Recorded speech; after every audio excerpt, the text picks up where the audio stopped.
I'd like to call the May 4th, 2022 Board of Zoning Appeals for Monroe County to order. And with that, Director Nestor Jelen, would you please call the roll? Sure. Margaret Clemens. Here. Skip Daly. Present. Guy Loftman. And Dee Owens. Here. Okay, and Dee is joining us virtually. And just a reminder, Dee, when you vote, if you could just turn on your camera so we can see and hear you. All right. And so Director Nestor Jelen, would you kindly introduce the evidence? Sure. I'd like to introduce the following items into the evidence. Sure. Yep. Is that better? Oh, Okay. I'd like to introduce the following items into the evidence. The Monroe County Comprehensive Land Use Plan as adopted and amended, the Monroe County Zoning Ordinance as adopted and amended, the Monroe County Subdivision Control Ordinance as adopted and amended, the Board of Zoning Appeals Rules of Procedure as adopted and amended, and the cases advertised and scheduled for a hearing on tonight's agenda. is there a motion to approve? Second? Okay, it's been moved and seconded. I will call the roll. Skip Daly, Yes. Guy Loftman. Dee Owens, Yes. Margaret Clemens. Yes.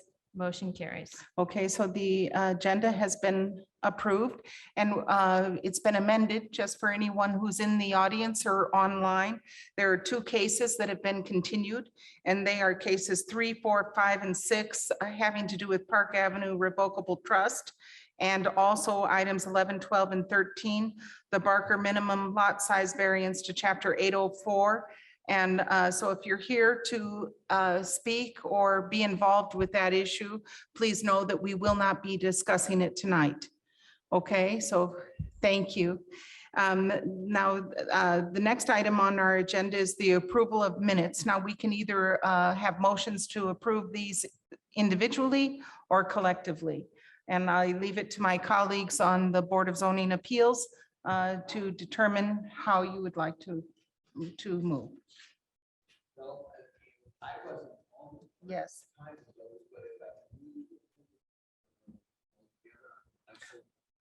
I would like to motion that we approve them individually because I need to abstain from the one I was not at. Okay, and so then would you be so kind as to make a motion to approve? I make a motion to approve the minutes individually, starting with October 6, 2021. I second that. Okay, move and second to approve October 6, 2021 minutes. I will call the roll. Guy Loftman. He's allowed to vote even though he was not present? Yes. Yes, so you were, okay. Dee Owens, I'll abstain. Margaret Clemens, Yes, Skip Daly. Yes. Okay, motion carries 3-0. I move.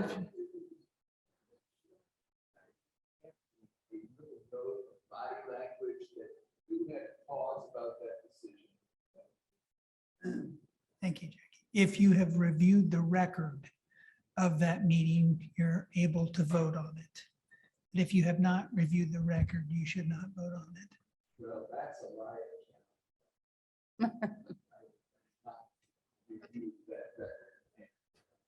Thus ask my vote to be.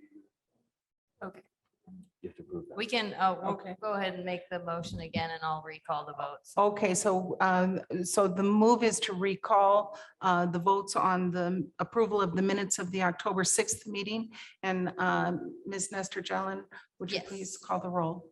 Dee Owens, I'm going to abstain.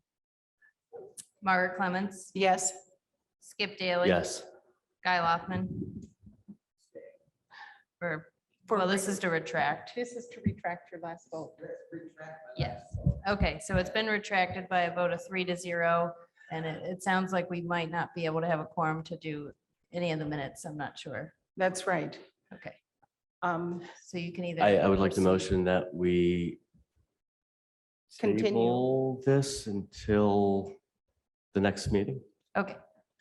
Yes, and I would kindly request of my colleagues on the Board of Zoning Appeals, if you would review the tapes and the CATS record for the October 6th, November 3rd, the December 1st, and January 5th meeting, so that we can approve those with dispatch. I'd be most grateful. So thank you so much. Now, I believe you have to second the motion to table Oh, this yes, until the next so- meeting. second. Okay. It's been moved and seconded to continue the remaining meeting minutes or all of the meeting minutes to the June BZA meeting. I'll call the roll. Dee Owens, Yes. Margaret Clemens. Yes, Skip Daly. Yes, Guy Loftman. Okay, it's been moved and seconded and approved to continue the minutes. okay. The first item on the agenda tonight is administrative business. Is there any administrative business to discuss, Ms. Director Nestor Jelen? I don't believe I have anything. Okay, on to old business. Items 1 and 2 on the agenda have to do with variance 22-1A, BB profiled landscaping variance to chapter 830, and variance 22-1B, BB profile surfacing requirement to chapter 806 concerning 9.07 plus or minus acre parcel in Richland Township, section 36 at 3432 West Profile Parkway. And Ms. Crecelius, if you would be so kind as to present this to us, I'd be most grateful. Thank you, Margaret. So this is an update. Test, there we go, a little closer. Absolutely. So this is an update. We heard this variance request in January of this year. The original request and this one as well is variance requests from landscaping to chapter 830 and surfacing from chapter 806. So this property is a platted lot within the Pinnacle Business Park major subdivision. This is lot 5 off of the somewhat recently constructed Profile Parkway. So the original request was to waive all landscaping and the requirement to pave the original lot. This bottom right photo, as you can see, is what the site is currently looks like. There is a commercial site plan that has been filed and is pending final review and also pending the result of these variances. So the petitioner, the petition was continued from January's meeting simply to obtain more information regarding what actual landscaping requirements would be needed. And also just to address the paving. So the petitioner has worked with their design professional and has identified how much landscaping that they would need and how much area would need to be surfaced. So the updated plans for landscaping shows that they are mainly in compliance, except there are some areas that would be required, such as the eastern and western buffer yards are currently missing from this plan set. So the adjacent properties to the east and the west are currently vacant and would require a buffer yard type B occurring according to chapter 830. The petitioner is currently working on a preliminary plat amendment to this major subdivision to switch around some right of way that was dedicated and also adjust the lot line of this existing lot 5. So we do expect and would support this variance request from the landscaping, just because we do know that part of this lot line will be changed and where that landscaping would be required to be installed would have to be changed in the future with the lot line adjustment.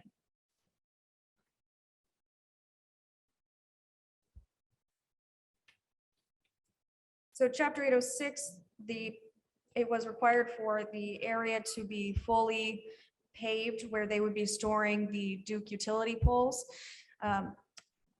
See, so their current updated plan is showing that, so my crew drawing here on the screen, this blue area would be what they're proposing to pave.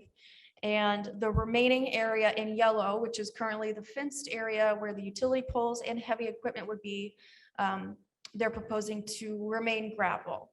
Per the ordinance, because there there would be heavy equipment parking within this area, it would require that surfacing. The petitioner has stated that it would end up damaging the pavement, which is why they would requesting this variance. So these are the older site photos from earlier this year. They were occupying the site without prior approval of the site plan. They have vacated the property, so it is now sitting empty. It's been, developed. It still has the fence. There are some utility poles on the property, but all of the equipment and appears to be, employee parking. It's not being used currently. So staff does recommend approval of both variances with conditions, with the same condition for both, which is that the petitioner provides a written commitment to be submitted and reviewed by the Monroe County Legal Department that states the petition site will be brought up to the current standards of the zoning ordinance by May 4th, 2024, or with submission of a site plan amendment. Does anybody have any questions? Well, I turn first to the members of the Board of Zoning Appeals to see if anyone has questions for staff. And Guy, just to make a note, you'll have to turn your mic on. It'll show up as green if it's on. It's the 3 dots, I believe. Yep, there you go. Okay. So, I have no questions. okay. And Dee, do you have any questions? Yes? Ms. Owen? No, I do not. Thank you. Thank you. And if the petitioner or the petitioner's representative is here, you would have 15 minutes to address the Board of Zoning Appeals. If so, please raise your hand and come up to the lectern and sign in and take an oath. I believe the petitioner is attending on Zoom. Okay, and so Mr. Cutshall, I see your hand raised. Are you attending via Zoom camera? Can he be, or is he just by phone? Can you hear me? Yes, we can. Mr. Yes, Cutshall. I'm attending by Zoom. Okay, so they can you elevate him to a panelist so he can address the Board of Zoning Appeals? Yes, we can hear him now, so he can proceed. So Mr. Cutshall, if you would please raise your right hand and do you state your name, and do you swear to tell the truth, the whole truth, and nothing but the truth? I do. Can you see me raising my hand? We cannot see you, but we can hear. Okay, I am definitely raising my hand and confirm that That you swear to tell the truth and the whole truth and nothing but the truth. So thank you, Mr. Cutshall. And if you would be so kind as to tell us exactly what you'd like to accomplish, we'd be glad to hear your petition to the Board of Zoning Appeals.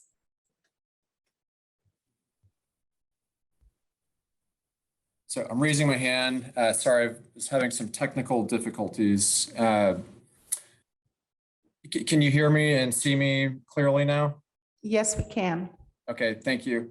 Thanks to Ann. I think she gave a great presentation. The only additions that I would provide for her report, if you look at page 16 of the packet, you can see the lot numbers. Lot 4, 5, and 6 are the adjoining lots, and the buffer yard requirements that we are asking for a variance. Lot 4 and 5 are likely to be combined in the future, and if not combined, they will be similar uses. In which case I don't think a buffer yard would be required. So that's part of our reasoning for requesting that variance. We are fully intending to comply with all of the profile frontage requirements. And then on the lot 5 and 6 boundary, there is an existing buffer yard for pretty much the southern half of that. The northern portion of that is challenging for some reasons, but also we foresee similar intensity of uses, which would not require buffer yards based on my understanding. And then in terms of the paving requirements, our original intention was for Duke to use the laydown area. As you could see in the picture that Anne put up earlier in her presentation, not the one with all the trucks, but only with utility poles being stored there. Certain heavy things like that can damage the pavement. And my understanding is best practices are to have these as gravel areas. When they did bring in bucket trucks, those trucks have outriggers, and during the summertime, that's also a reason that we're requesting the variance. If they have heavy trucks with outriggers, it would damage the pavement. That is not our primary intention for this lot, or Duke's primary intention, which is more of a material storage yard while they complete transmission lines, I think two different projects within the county. So thank you for your consideration, and I'm willing to answer any questions you might have. Thank you, Mr. Cutshall. Do members of the Board of Zoning Appeals have any questions for Mr. Cutshall? I do not at this time. No. And D. Owens, your hand is still raised. Oh, whoops, I'm sorry. That was just to get your attention a while ago. No, thank you. I have no questions. Okay, thank you. And yes, so if there are members of the audience here who are here to either speak in favor of this proposal or this petition or against it, please come to the podium and sign in and take an oath. Or if there are people online, please indicate that you'd like to speak by raising your virtual hand in Zoom or pressing *9 on your telephone so that we can identify you. So there's no one. We bring it back to the Board of Zoning Appeals for a motion.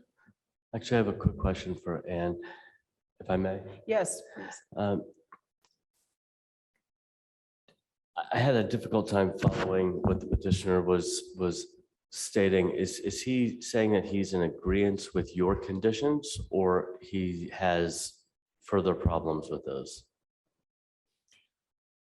I believe Warren is agreeable with this. He can clarify if not. So our condition that we're putting on this recommendation is kind of for the reassurance, as the petitioner has been stating, that the use would be temporary. This is just kind of a written way to ensure. Okay, so his further objection was not with the conditions, it was just describing his variance. Is that correct? Yes. Okay, Mr. Kushner, is it? Cutshall. Sorry, I've done my glasses up. Mr. Cutshall, quick question for you. Are you in agreement with the conditions placed upon the variance as written? Yes, I am. Thank you. I'd like to make a motion Wonderful. to approve variance 22-1A and 22-1B with the recommended conditions by the planning department. Mr. Schilling? Yeah, I just wanted to ask one question. The way that condition is worded, is it intended to state that it would be brought up by the sooner of May 4th or the filing of the site plan? Is that the intent? Whichever comes first. Yeah, okay. That might be helpful to include that in the motion then. for the Okay, my condition. motion will include what the good Mr. Schilling has offered. Okay, so I believe that the motion is from variance 22-1A and variance 22-1B concerning landscaping variances to chapter 830 and surfacing to chapter 806, that a written commitment will be submitted and approved by the Monroe County Legal Department that states that the petition site will be brought up to current standards of the zoning ordinance by May 4th, 2024, or with submission of a site plan amendment, whichever comes first. And, Yes, that is the motion. okay, and I second that. So- Okay. So would you? It's kindly- been moved and seconded to approve both variances VAR 22-1A and VAR 22-1B with the condition as stated in the staff report with the amendment that adds whichever comes sooner. Margaret Clements. Yes. Skip Daly, Yes. Guy Loftman, Yes. and Dee Owens. Yes. Thank you. Okay, 4-0. thank you. And thank you, Mr. Cutchall.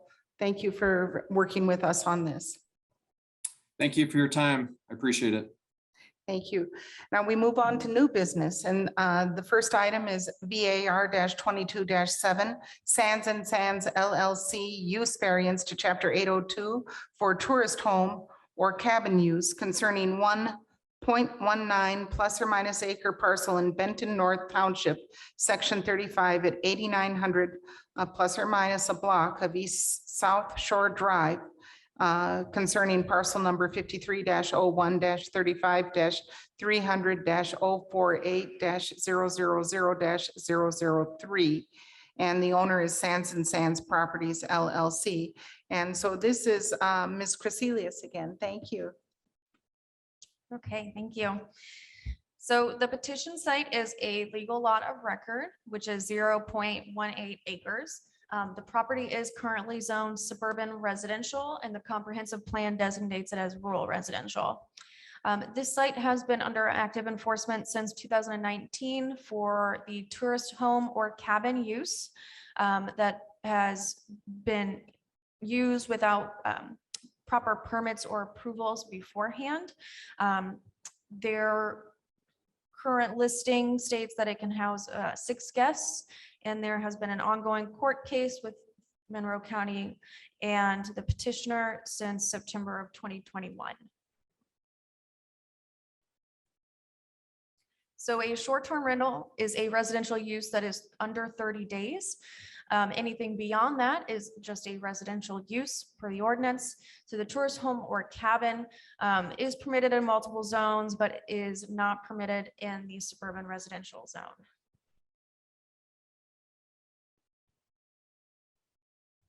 So there are some additional requirements to have a tourist home or cabin. I'm going to run through those here. I will include the initial requirement, which would be listed here under A, a note from staff, and then the petitioner provided responses to us to these conditions. This is a use variance, so we are not necessarily looking, this is not a request from any of these specific conditions, but they are to be taken into consideration for approving the entire use or not. So a tourist home or cabin must meet or exceed the minimum lot size and also the infrastructure facilities that would be required by the zoning district. So the site is currently pre-existing non-conforming under chapter 803. Approval of this use variance would trigger compliance with the minimum lot size and the side yard setback requirements. The minimum lot size for this zoning district is 1 acre, and it appears that the existing structure is encroaching into the side yard setback of 5 feet. There is no information regarding the existing septic system.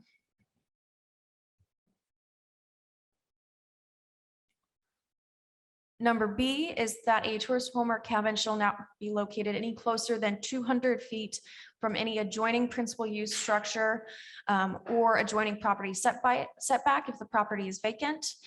There is one structure that is within that 200 feet, but it had received an approved use variance for a tourist home or cabin. So technically that distance requirement of 200 feet does not apply between to tourist home structures.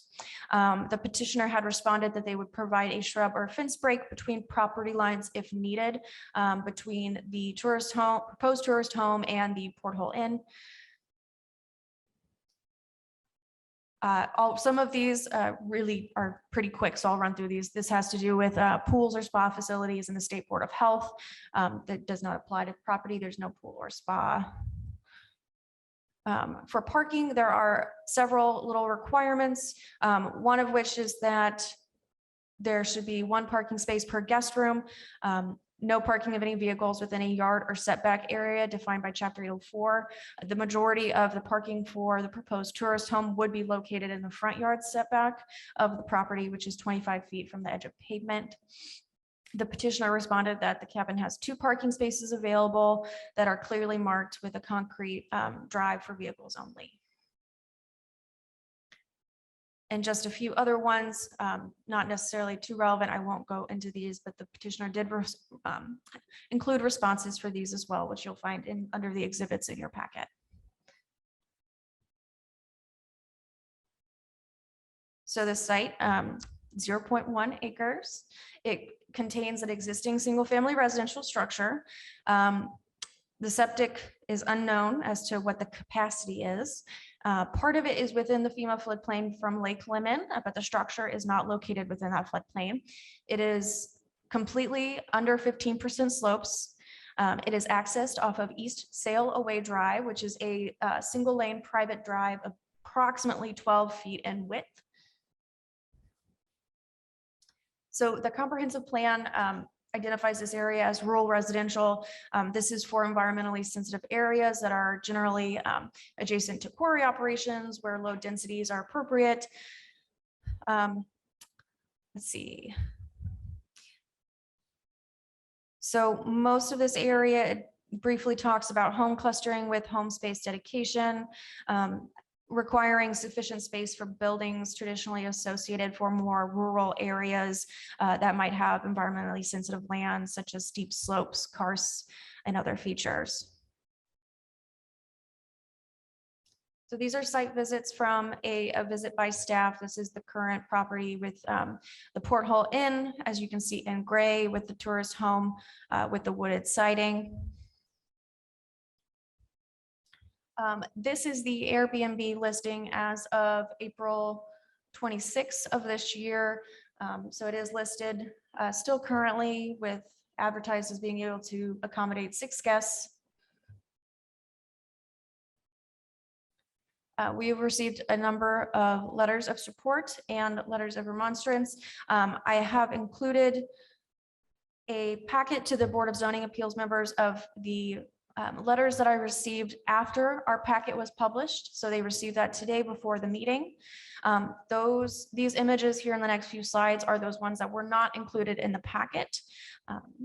So there were 7 total that are not listed in your packet that I will not read out loud, but I will just skip through these briefly.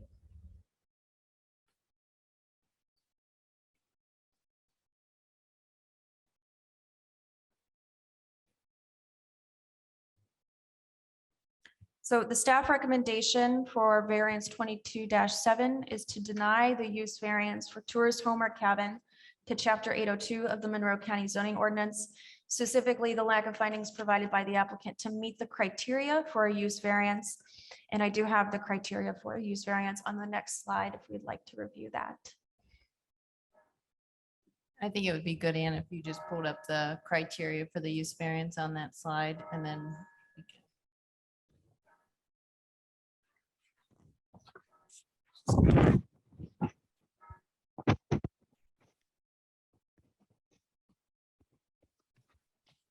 I'd like to turn to my colleagues on the Board of Zoning Appeals to see if there are questions for staff concerning this request.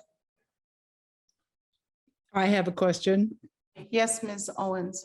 or maybe a couple. I know you didn't write the law, but why is this tourist or cabin thing 4 people and not 6? Does anybody know the rationale for that or the intent of the ordinance? Well, Dee, I do want to mention, I know we went through the findings or the criteria for a tourist home or cabin, but really what we want to also focus on for the basis of this use variance is the criteria for a use variance. And Anne, I think, was simply pointing out that even if granted a use variance, which if you look at the findings, would not meet many of these, including D, which is the strict application of the terms of the zoning ordinance will constitute an unnecessary hardship if applied to the property for which the variance is sought. So the property is currently being used as a non-permitted use, but there is a residence on the structure. It's able to be used as such, but the tourist home would be a use that they're asking for. So they already have a use on the property, so they would not be able to meet one or more of these conditions, but the tourist home does have conditions that include a limit to the number of guest rooms. I think that was because most tourist homes are in the rural areas, and so they're subject to septic capacity. And so I think there's limitations on number of bedrooms and then guests per bedroom. Okay, thank you. Yeah, there's no, we don't know what the septic situation is, and so you can't even make a judgment there. Also, it said that this was suburban residential, which doesn't require, which doesn't allow a tourist home. And yet later on in the presentation, there was talk about rural residential. Those are not the same thing. Is this suburban residential or is it rural residential? It is technically both. The current zoning is suburban residential or SR. The comprehensive plan identifies this area as rural residential. Okay. Okay, very good. Thank you. Any other questions for staff? I have a Mr. quick Daly? question. I'm going to ask a question of legal counsel. Does the ongoing court case, would that have an impact in our decision, or would our decision have an impact in that? Would it make sense to hold off in some capacity, or? The variance sought tonight would go towards bringing the property into compliance, the compliance that we're requesting in the lawsuit. So The lawsuit is to bring the property into compliance for the requested use? well, the lawsuit is based on our allegation that they are utilizing that property as a tourist home in an SR district, which is not permitted. They're here tonight to obtain a use variance for a tourist home in the SR district in order to address the issues we've raised in our complaint. So the lawsuit tonight has no impact on your decision, but your decision may have an impact on the lawsuit. All right, one more follow-up to that. Anne just mentioned that the property is technically both an SR and rural. How does that Well, weigh? Because yeah. you're stating that in an SR, this use that is currently happening is not permitted. Would that use be permitted in the R? Well, the comprehensive plan calls this a rural residential area. And the comprehensive plan is to guide future uses. However, the property is zoned SR, and that's the controlling a document. The zoning ordinance is what controls land use. Would this use be permitted if it were legally zoned in R? Yeah, I don't have the tape. Well, I can. Rural residential is not a zoning district. It's a comprehensive plan designation. So it's just a notation that the properties in this area are rural in nature. It doesn't relate back to the use table in chapter 802 at all. Okay. Yeah, okay, sorry. okay. So does the comprehensive plan specify that this would be permitted, or it doesn't have, it's just a broader category and it doesn't have specific limitations? It's a broader characterization as to what will guide future zoning. but does not necessarily go into the specifics of what uses are allowed now or in the future. So in the future, it might get rezoned rural residential. Is that a sensible conclusion? But it's not now. Right now, it's suburban residential. Correct. And the rural residential comprehensive plan designation will guide the future ordinance. It may not go by that name. But generally the same character of properties within the rural residential will remain similar to what we're identifying it now. There's no expectation that the zoning will automatically change as this comprehensive plan is implemented. Is that right? We don't expect the zoning to change. Not until adopted by the county commissioners, it will be in the future. So basically, if I might interpret it, the community and the commissioners in the past have made an indication of their vision for how they would like this area to evolve. And they say, in your deliberations and making changes to the zoning, please consider that our vision for this area, which is indicated in the comprehensive plan, is that it would be going to rural. But although right now it's suburban residential, it will be transitioning according to their vision, which is approved in the comprehensive plan, but not in the development ordinance, is that it would be going toward rural. So that's just an indication so that people know I mean, our planning staff was so kind as to give us both information of what it's currently zoned and what the commissioners and the community had determined in their last zoning process, what their vision was for the future and for the next step, to give some predictability to our zoning decisions and planning decisions. So does Thank that answer your question? I'm feeling more comfortable now. Okay. I've got a bigger picture now. Okay. Thank you. With that aside, I wonder if Mr. Sands is here or the petitioner or the petitioner's representative, if you would please come up to the podium, and there's a sign-in sheet there. If you would sign in, and I see you are two people, and altogether you'll have 15 minutes just to address the Board of Zoning Appeals. You're not required to use all of it.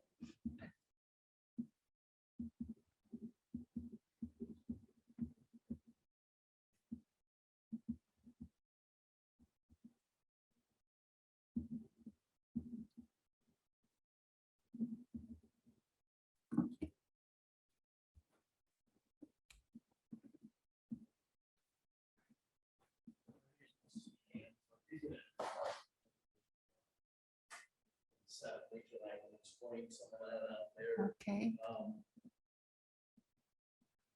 Okay, we'll just wait to swear you in and all of that, and then we'll get started. And there's a flat table over there so that you don't, that's probably going to slide. Yeah, you're right. Yeah. So, so Mr. Tom Sands is that Tom it? and my brother Rob. we both Oh. own the board. Now, if you would raise your right hand and swear, do you swear to tell the truth, the whole truth, and nothing but the truth? Yes. Yes. And because we're recording this, if you would speak one at a time in front of the microphone, then we'll capture your testimony. So Mr. Tom Sands, do you prefer to go first? Yeah, that's fine. Okay, So what we're trying to do out at the porthole, Brother Rob and I purchased it back in 2011. We came in and actually, I submitted some pictures. I don't know if you can throw those up there, and some of the old stuff. So we came in and did a lot of cleanup. We acquired a spot for a dock and a pier out at the lake as well.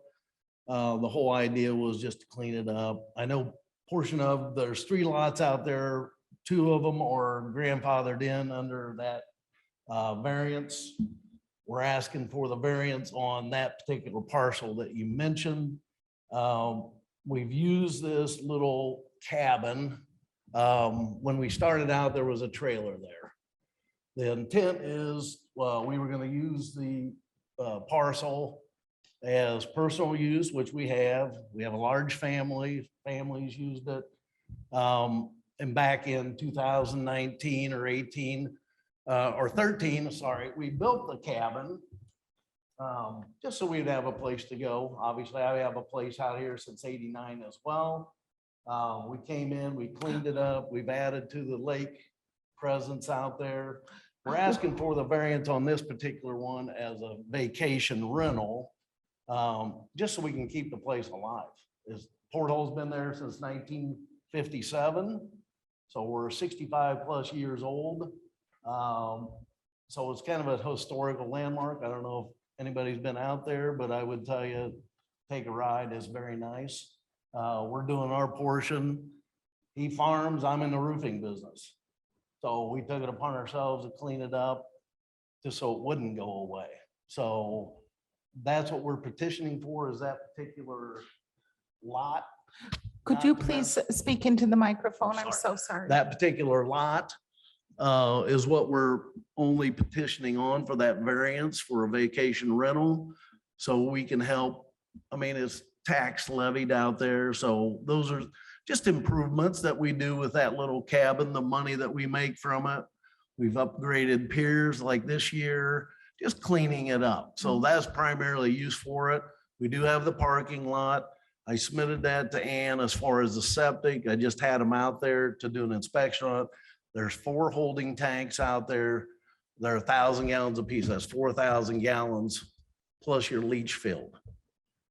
Okay, and we pump it regularly twice a year. She's recommending 3 times. That's no big deal. We do have it listed.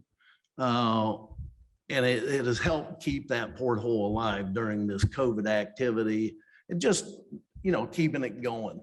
I know the residents out there, I don't know how many have actually called in or sent in letters, but I know they love having a restaurant on the lake out there. So we've done our part, I guess, to try to keep that alive.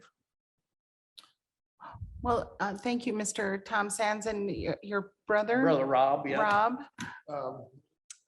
I guess I'm really not gonna speak this evening. He's gonna follow up on all the details here. Okay, do members of the Board of Zoning Appeals have questions for Mr. and Mr. Sands?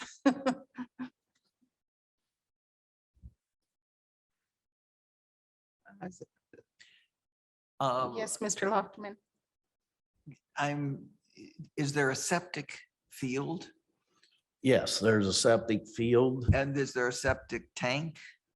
There's 4, there's, do you have a picture of that, Ann, by any chance? or Well, not?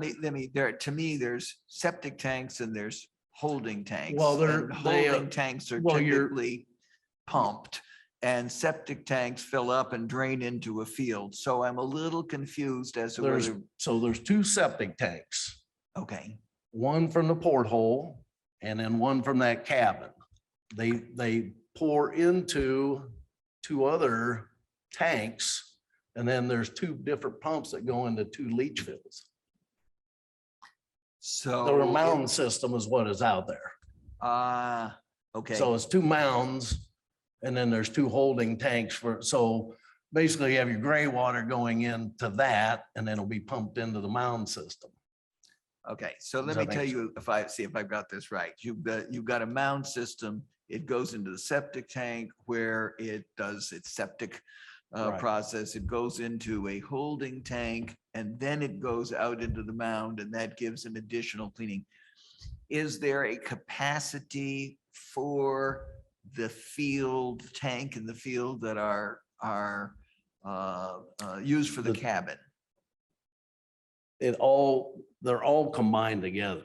I see. So So everything You goes, flush so the whatever toilet comes, yeah, flush there's, the toilet in the porthole and flush the toilet in the cabin. They all end up in the same There's- systems right, with there's, lots so of, there's 2 different mound systems is how it's set up. out but they're there. So both They both feed. fed into from That's both correct. systems. That's correct. Okay, well, is there a total capacity for this septic system?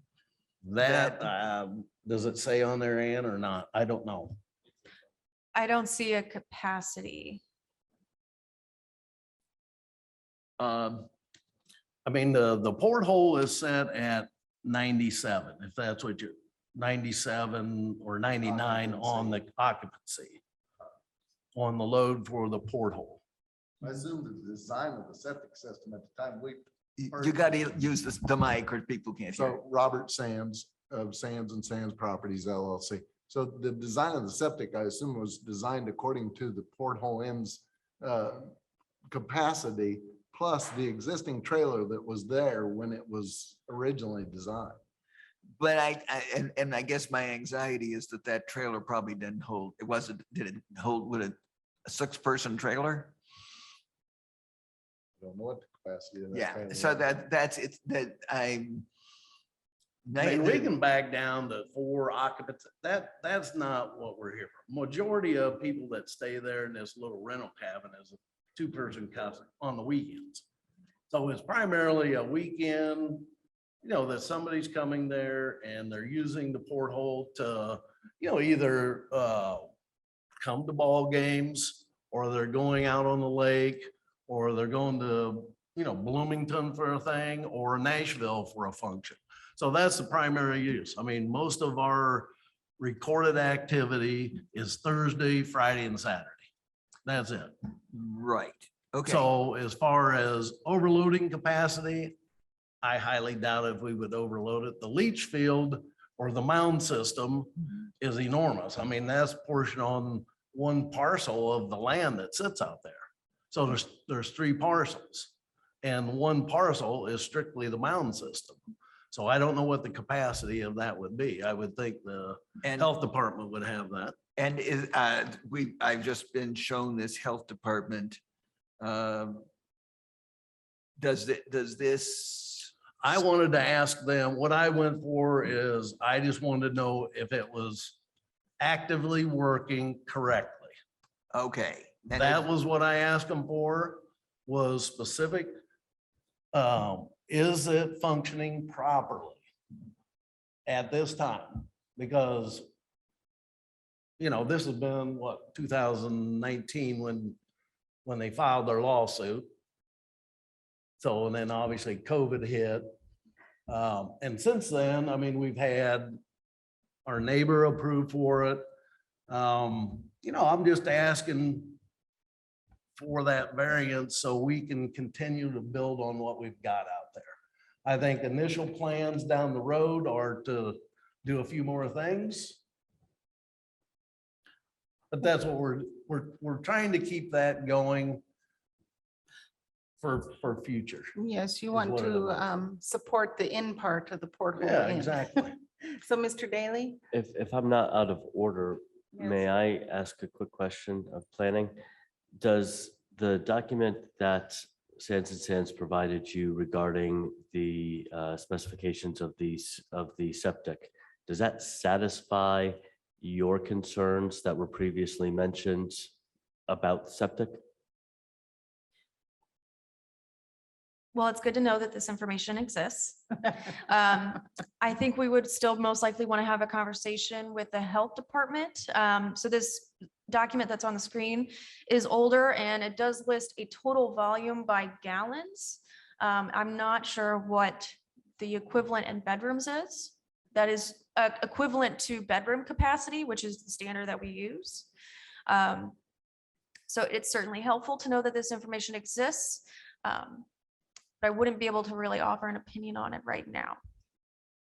Yeah, we just realized this was in the system today. So thank you for bringing that. And there's some comments in there by the health department that there's some encroachments from on the septic system. So we'll want to talk to the health department about how they would proceed in this situation. Is this a case that can be decided tonight or not? Well, the criteria for the use variance is such that I think that you could still make that vote happen, and I'm Subject welcome to to hear the, from, legal counsel on that. The criteria that Ann was bringing up was specific for the tourist home to show you that even after a use variance, it's likely that they would have to come back for design standard variances. Mhm. That was the point, that there's sort of double Okay, barriers for this. okay. Well, are there further questions from the members of the Board of Zoning Appeals? Because we need to Well, hear. Let me, it's a staff question. but Yes. it's Sort of have to Yes. go back and forth here. One of the things that Mr. Sands, that I think Tom Sands said is that they don't care really whether it's 6 capacity or 4 capacity. Would it make any difference to the planning, to its compliance with zoning if it was four guests or 6? It would not. The use is not permitted in this zone. And it doesn't become a rental. It doesn't stop if you go below a certain number of guests. It's a rental even if there's just 1 or 2 guests. It's still non-compliant. Correct. Yep. Under 30 days. Okay, right. So that might reduce the problem. It wouldn't alter the outcome if you reduce the capacity, and it might be easier on the septic system. But Well, if you're on the same septic, this will be, if you have 6 people in the porthole using it versus the cabin, is no difference. well, I understand that. portion. yeah, my recollection is that people in the porthole drink beer. Sometimes, yeah. Yeah. And that they probably make ample And they use eat. of the flushes and how much additional strain it has on it from people staying there is important to me, but it doesn't alter the fact that it's non-compliant with zoning. It just makes it a little easier on the lake. And if you pump the tank more frequently, that might help too, but it's not going to bring it into compliance with the guest house. No, I understand that. restrictions. Well, we do have members of the public here, so who would like to speak in favor of this? Mr. Tom and Mr. Rob Sands, thank you so much for coming, and we may need you back again. So yes, please sign in. Oh, Dee has a question. Oh, if you don't mind just being on standby, ma'am. One of the members of the Board of Zoning Appeals has a question. Dee, sorry. No, that's all right. I just didn't want to jump in because I can't quite see what's happening. This is again, in relation to what I just heard from the gentleman. I'd like to ask staff, those letters that were flashed past us here, that I read all the letters in my packet, but I was of course unable to read those. Could I ask if they were for or against, 3 to 1 or whatever on those letters? That's my first question.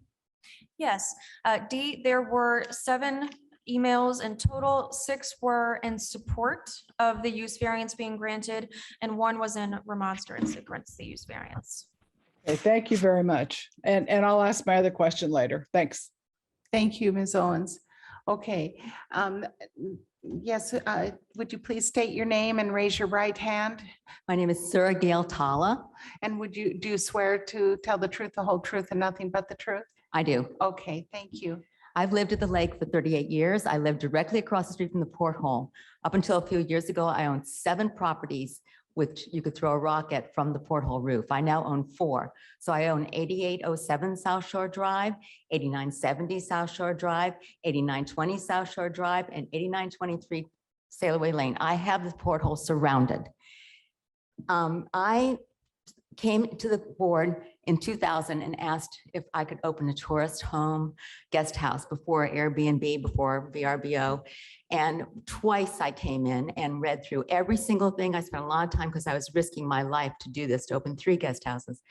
And everything was fine. Then in 2008, somebody didn't like somebody's guest house and they pulled it in. We had a whole year of arguments. I was in this room for a whole year, many hours, having terrible anxiety attacks because I would lose my house and everything I owned if I lost my guest houses. We won, thankfully, and I was grandfathered in. So I have a guest house behind the porthole and 2 doors down. Now, there is another guest house directly across from this cabin that we got a variance. I helped to get a variance for because they had just opened it. So there's their guest house, there's the Sands, there's the sailing club, there's neighbors that have a picnic area, and then I'm a couple doors down. So we've already got 2 guest houses.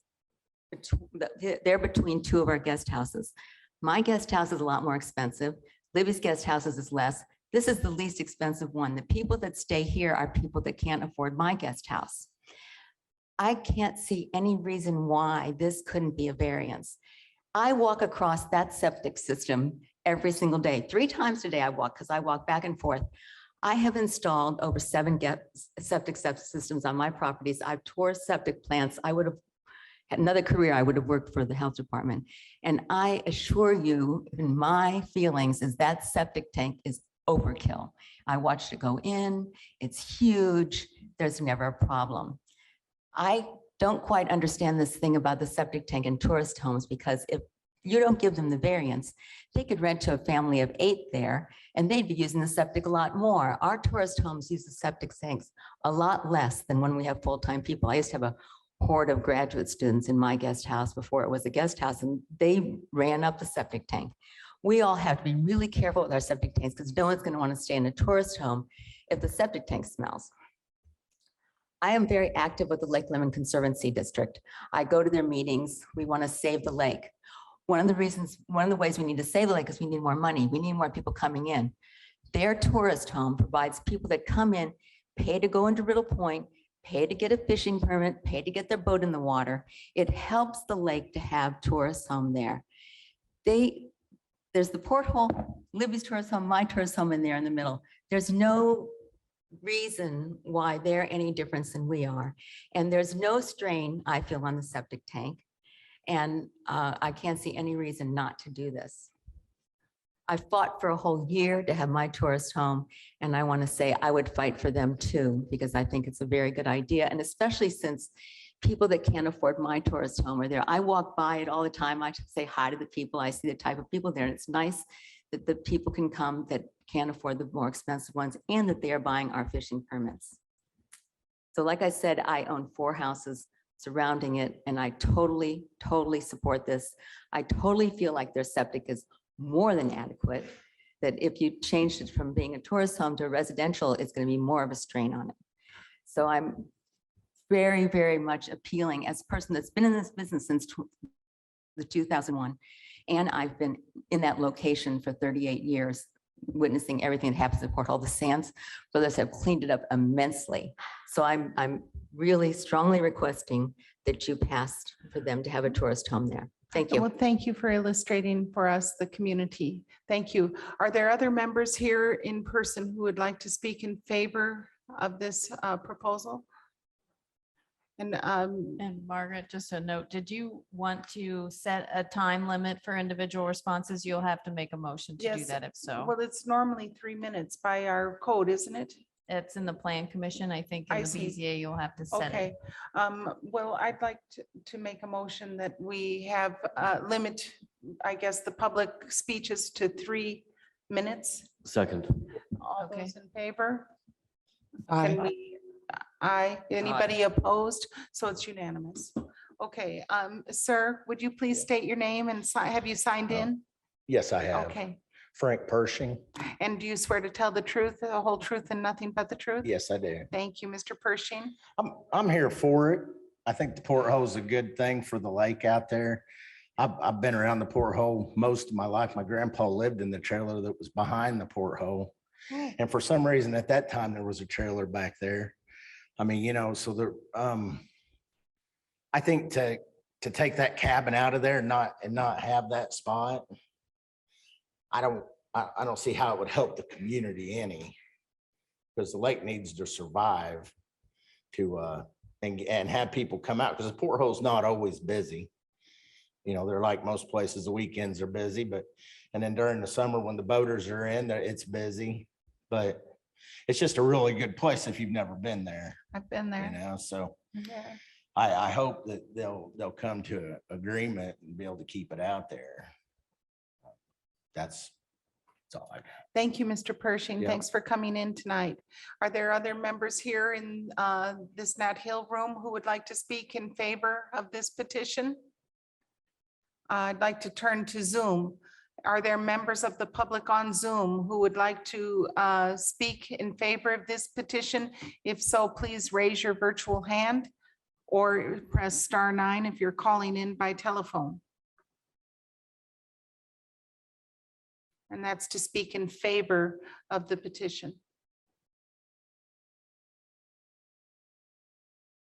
No? Then I'm going to ask, are there members of the public here in this room who would like to speak in opposition to this petition? Please come up to the podium and sign in and be sworn in if you would like to speak in opposition to this petition.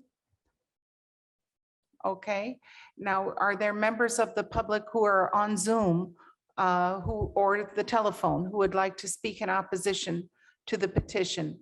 And if so, please raise your virtual hand or press *9 on your telephone so that we can hear your statements.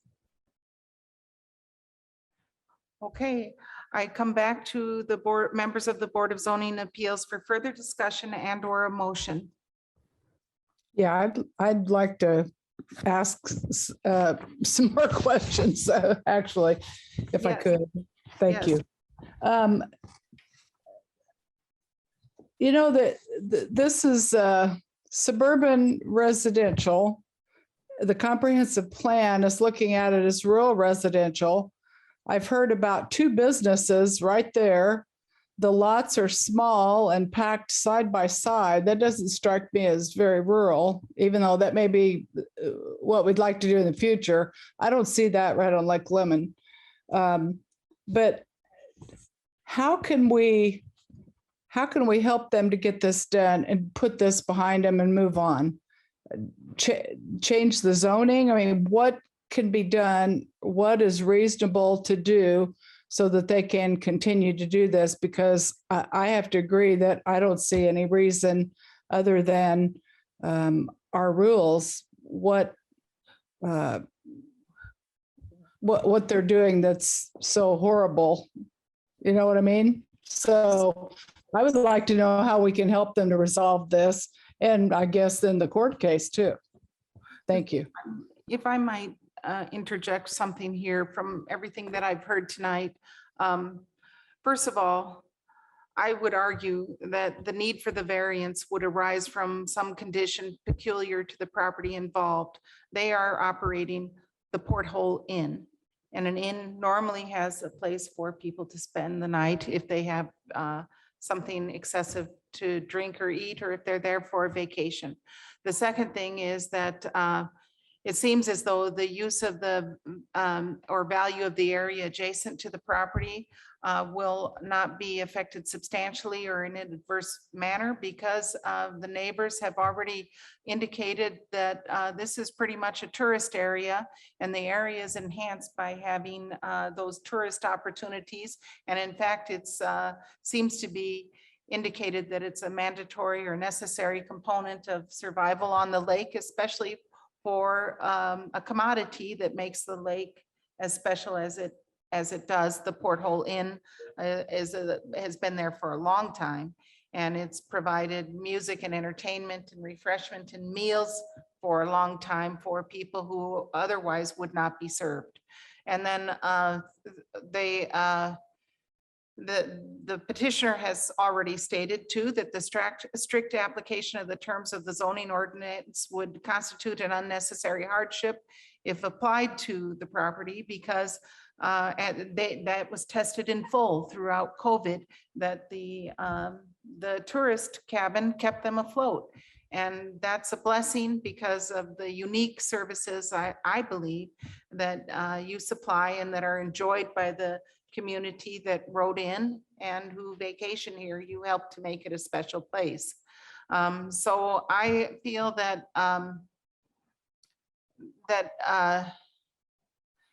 it's been there for a long time, whether in terms of a trailer structure or in terms of really an improved tourist opportunity for staying, that it enhances the area. So I think I have pretty much made the case for approving, making a motion to approve the request for the variance. And, you know, it matters to me that the community has pretty much supported this. And I wonder how my colleagues on the Board of Zoning Appeals feel about that.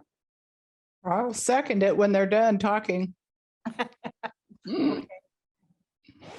So then that's a motion and a second. So could we have the roll, Ms. Nestor Jelly? Okay, there's been a motion and a second to approve VAR 22-7, which is the Sands and Sands LLC use variance to chapter 802 for a tourist home or cabin use. Do note that the approval of the use variance does not allow the use to be continuing. It still requires a site plan and any additional design standards variances. Okay, you got, All right, Okay. I'll call the roll. Skip Daly. Well, I'm not quite ready to vote if that's appropriate to have a little discussion before the vote. yeah, that's fine with me. And I don't want to be, I think the point that if it was a residential rental to a family of 4 or 6, there's going to be a lot more toilet flushing than with people there on the weekends. So I don't want to get too hung up on the septic. It says is a dwelling currently occupied, no, yet used on weekends, personal. It seems to me it's used on weekends as a rental.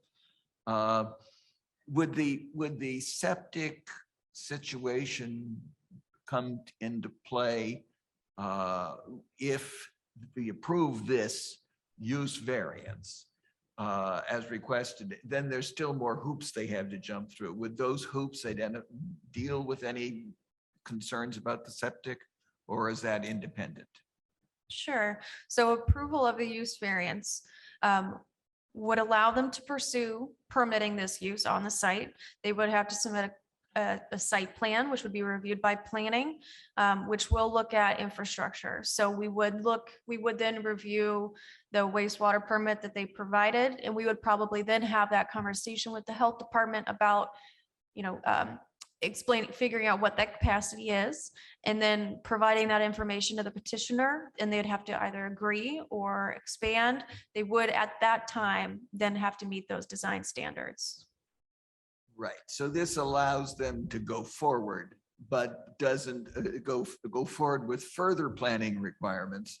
We don't know for sure what the result of that would be. Do you think that they could come into compliance with planning standards, or is that we don't know till they ask? I'm not sure. I'd want to have a conversation with the health department. If approved, they would have to come back before the Board of Zoning Appeals for a minimum lot size variance. So the Board of Zoning Appeals would still have to consider one aspect of it, which would be the lot size. Yes. I have no more questions, Okay, and I'm ready to vote. okay, so the motion has been made, seconded, remaining questions have been addressed and answered. And so if you would please call the roll. Sure. I will call the roll on VAR 22-7. A vote in favor is a vote to approve the use variance. Skip Daly, Yes. Guy Loftman, Yes. D Owens, Yes. Margaret Clemens. Yes. Okay, so the variance passes 4-0. So thank you, Mr. Sands, and please, our planning staff is really exceptional in our health department, and I know they're going to work with you to help you through the next phase. So get it on it early, and good luck. And thank you to the members of the community who came out. Okay, let's move on to the next case under new business. It's VAR 22-8, the Thompson minimum lot size variance to chapter 804.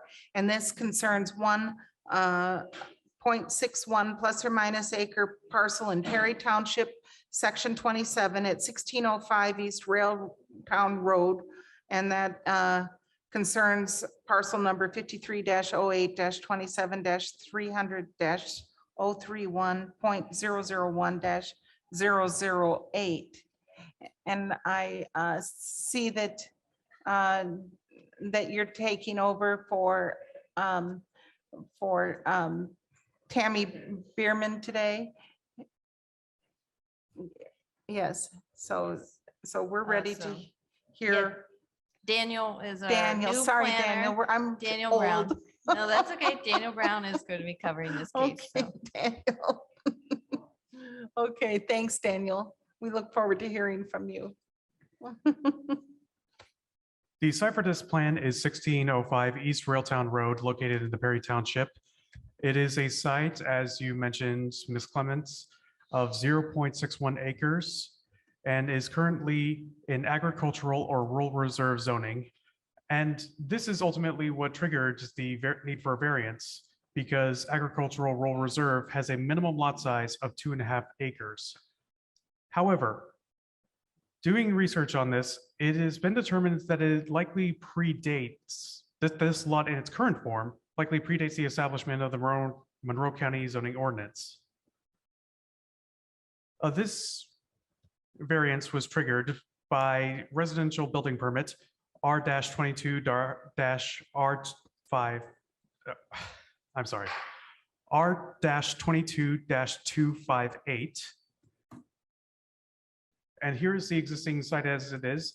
The building on the left or westernmost side is currently a 2-bedroom, single-story house, which is planned to be demolished in favor of building a manufactured home towards the eastern end of the lot. And here on the rightmost image is the site plan in question. The septic tank has been determined to be adequate for a two-bedroom house by the health department, and the resulting new manufactured home will be a very modestly sized 1-story home measuring 1,056 square feet.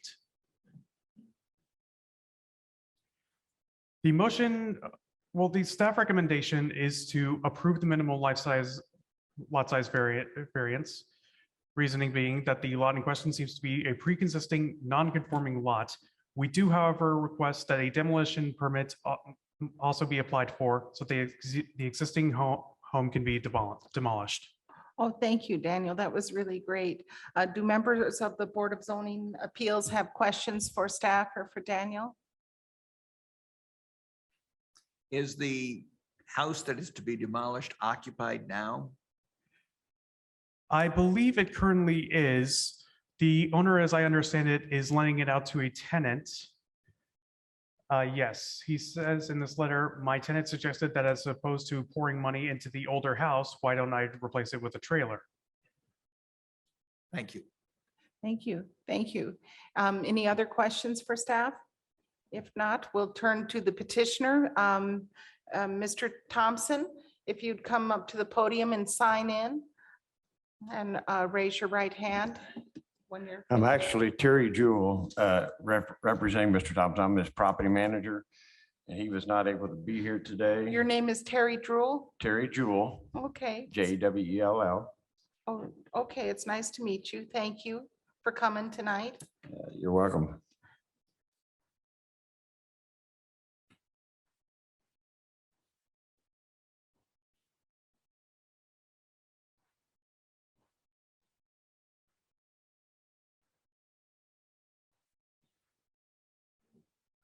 And would you swear to tell the truth, the whole truth, and nothing but the truth? Mr. Yes, Jewell? yes, I do. Thank you.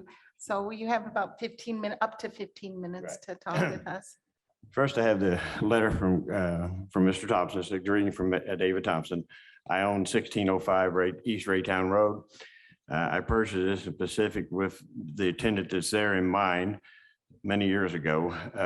It has suited her needs and provides a garage space for her husband to do tinkering on cars and whatever. They love the location, love the house, except that it is experiencing some troubles with windows bowing and doors not opening properly and stuff. And they asked if we could replace the property with a mobile home that they could move to. And that's why we're here, is getting that permission to be able to do that. And then demolishing the current home that's on there. Okay. Do you have any questions for Mr. Jewell? Okay. Well, that's wonderful. That makes kind of very logical sense. So I'm going to open it up to the members of the public who may want to speak in favor or opposition to this. Is there anyone here who would like to speak in favor of this case? And then on Zoom, if there's anyone on Zoom who would like to speak in favor of this case, please raise your virtual hand or press *9 on the telephone to be recognized. And meanwhile, is there anyone here to speak in opposition to this case? Either in person, on Zoom, or on the telephone, please raise your hand, come up to the podium, or press *9 to be recognized. Okay, I don't see any. I turn back to the board members of the Board of Zoning Appeals for further discussion and or a motion. I have none. Yes, No, I have no questions. yes, Dee. So if no one else has questions, then I could make the motion. Do I? I do have a question. Go ahead. Mhm. As I understand it, the intention is to first move the mobile home in and then demolish the old house. Is that correct? Yes. Yeah. So is there, not to think that these people would do it, but is there any reason to believe that they might move the mobile home in and keep renting the house just for a little while till they can? So we are, as Daniel mentioned in his last slide, what we have people do is apply simultaneously for a demolition permit and a building permit. And both of those would be effective for the same time period. So they're effective for 2 years for planning, improvement, location permit, and 1 year for the building department. Before the occupancy of the new manufactured home is released, we would actually then at that point verify that the other home has been demolished. Well, I'm not concerned about this case, but it seems like a very good policy, and thank you for making me feel confident. Sure. Okay, back to Ms. Owens for her motion. All right. Yeah, in matter of variance 22-8, the Thompson minimum lot size variance, I would like to move that we approve that with the condition that the demolition permit is also applied for at the same time per the discussion that we just heard. I second that. Okay, it's been moved and seconded to approve the VAR 22-8 variance for minimum lot size. A vote in favor is to approve with the condition that a demolition permit be applied for and received concurrently with the residential building permit for the new manufactured home. Guy Loftman, Yes. Dee Owens, Yes. Margaret Clements. Yes, Skip Daly, Yes. motion carries 4-0. thank you. Okay, we're moving on now. We're already to item number 7. Thank you, Mr. Jewell. Thank you.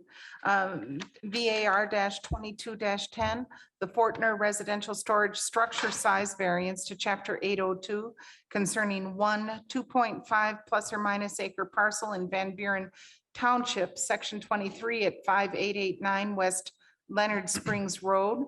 And the owner is J. Kip and Luann Fortner. And Mr. Myers, Thank you. thank you. All right. So this is, This is VAR 22-10. This is the Fortner residential storage structure size variance. Location is at 5889 West Leonard Springs Road. It's in Van Buren Township, section 23. So the petition site is 2.5 acre parcel that's zoned agricultural rural reserve and is currently vacant. The petitioner is requesting this variance to construct a 1,728 square foot pole barn with a 480 square foot open air porch for a total of 2,208 square feet. Maximum area for residential storage structure on a lot without a primary use is 1,750 square feet. Therefore, the structure would exceed this requirement by over 458 square feet. In chapter 802, we have a definition for residential storage structure. A structure to be used for private non-commercial storage by the property owner does not require the presence of a principal use on the same lot. The structure shall not exceed 1,750 square feet in the Ag RR, FR, or CR zoning districts, and 875 feet in all other permitted zoning districts. So because that there is not a current residential use or other primary use on the vacant lot, the size of a storage structure like this one is limited. And since it's going over that size, they have applied for the variance tonight. This property is also listed as Lot 2 of the Benninghoff minor subdivision. We have a copy of that plat in the staff report. The property is also serviced, it has access off of West Leonard Springs Road via a 50-foot ingress, egress, and utility easement. The lot just north of it is also owned by the property owner. So these two lots that are adjacent to each other, running north and south, are owned by the Fortners.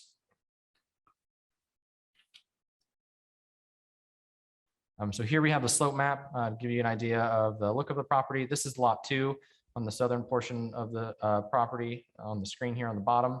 And then lot number 1 is up here where the Fortners currently reside. And the 50-foot easement, as you can see, extends back this way. Very flat area. Anywhere over 15% would be classified as non-buildable, and that would be in red. But you can see here that there is very minimal of that slope area. Here we have some aerial imagery of the petition site. The blue rectangle is the lot 2, which is where the storage structure will be placed.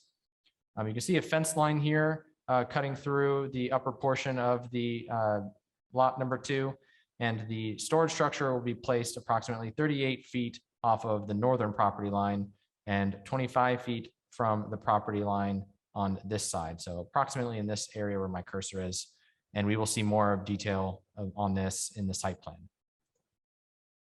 few more photographs here to take a look and get an idea of the general location of the storage structure. And then some on the ground photographs as well. This is the drive or the easement driveway cut off of West Leonard Springs Road. And then here is that extension of that drive, and then the area that is expected to be built for the residential structure, storage structure.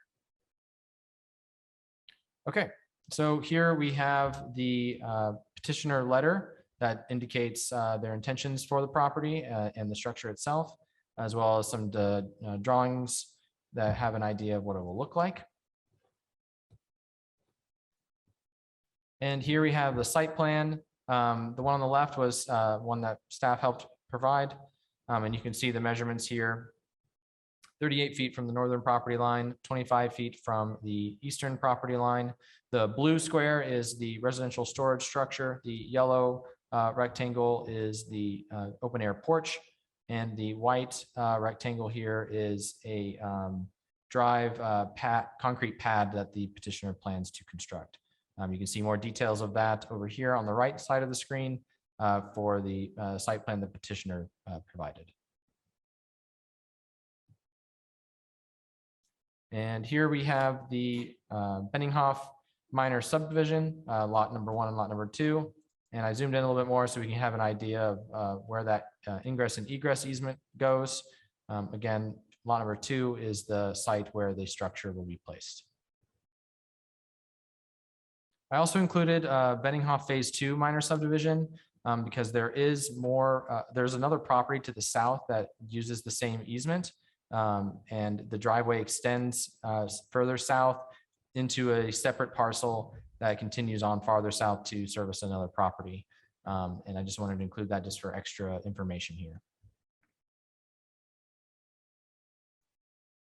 All right, so here we have some more. Actually, these two are letters that were received very recently in support of the petition by neighbors. I believe these were actually submitted this afternoon. Therefore, they were not included in the staff report, but they are here this evening. Okay, so that leads us to the staff's recommendation. Staff had a long conversation via email with the petitioner about their options for this particular site and their goals here with building a residential storage structure on the property. There were a number of different avenues, including combining the two lots into one. That would eliminate the need for the variance because there would be a primary property or residence on the property, and that would make the maximum size would no longer apply. But however, that is something that they did not want to pursue. They wanted to maintain that the second lot would be its own lot of record. And there was also other suggestions of placement of the structure, maybe on lot number 1. But again, the petitioner stated that they didn't want it on lot 1. They wanted it on lot 2. And they had several different reasons for that I'm sure that they will communicate this evening. So overall, planning staff recommends denial of the variance request, citing that there are no practical difficulties. The residential storage structure size issue can be more effectively addressed through a reduction in size of the proposed structure or by combining the lots, lot 1 and 2 for planning and zoning purposes. I will now take any questions. Oh, Ms. Owens? Thank you very much, Madam Chair. I could not tell, and I couldn't even tell from your presentation here, Drew, that about stepping on the easement. If they move the structure a little bit away from that, almost in the corner, does that in any way step on the easement? Is the easement the red lines on this picture you're showing, or? I couldn't tell where it was when I looked at the materials. Because I don't know what I'm looking for. Okay. Yes. So the easement from their property line, if we look at the platted subdivision, it's a 50-foot ingress egress easement. And so 25 feet going off of, so north is on your right side of the screen. So extending west off of this property line, 25 feet is where the edge of the easement is. There is a 15-foot side yard setback that's encapsulated by this easement in this area. And the petitioner is planning on being 25 feet from the property line. So they'd be right along the edge of the easement for this structure. Okay, so they did take that into account then. Correct. Okay. And then the other thing is, if you have 1,728 feet under roof, and yet you have an open porch, why in the world is that counted as living space? So the measurement isn't actually on living space. It's just square footage of the structure. And anything that is covered counts towards the square footage calculation. Okay. And that's it. Thank you. Do other members of the Board of Zoning Appeals have questions for staff? The reason what changes, why is it they could do it if they combine the lots, but they can't if they don't? What is it that makes that important to the size of this building? Sure. So in the definition for residential storage structure, essentially that if there is not a primary use on a vacant lot, a storage structure is limited in size. Got it. So if it was what, there would be a residential use, and then that would change the category, since on this unimproved lot would be part of an improved lot, and it would fall in a different category. Got it. Thank you. Okay. Is Mr. or Mrs. Fortner here? And would you like to address oh, I see you're on Zoom. We'll wait for the bells to quit ringing. And I don't know if you can elevate them so they can turn the video on, or and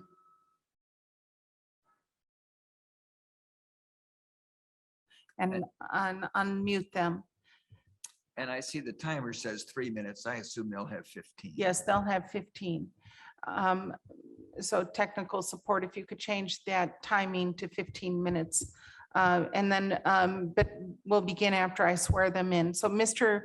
and Mrs. Fortner, if you could please state your name and raise your right hand. And do you swear to tell the truth, the whole truth, and nothing but the truth? Hi, James Fortner. I do swear to tell the truth. Hi, Lou Ann Fortner. I also swear to tell the truth. Thank you so much. So yes, you have 15 minutes to address, up to 15 minutes to address the Board of Zoning Appeals about what your motivations are and what your appeal is. Okay, thank you very much. First, we'd like to thank you all for considering our variance request.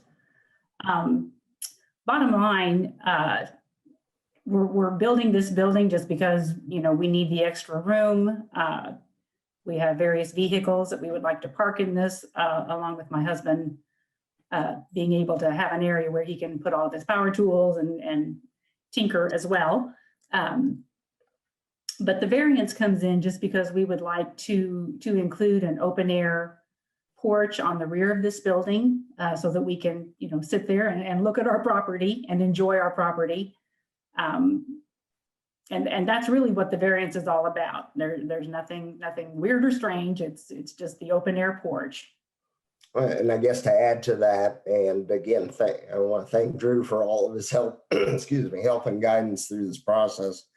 The reason we're not interested in combining the lots, which we were talking about doing initially, but when we realized the value of the back lot by itself, and not that we're planning to sell this off at any time, but sometime in the distant future when we're downsizing, we're just concerned about the value of that lot being reduced by, well, it wouldn't be, it'd be combined with the forward lot. So again, we just want to make sure we're, you know, maximizing the value of the two properties that we have.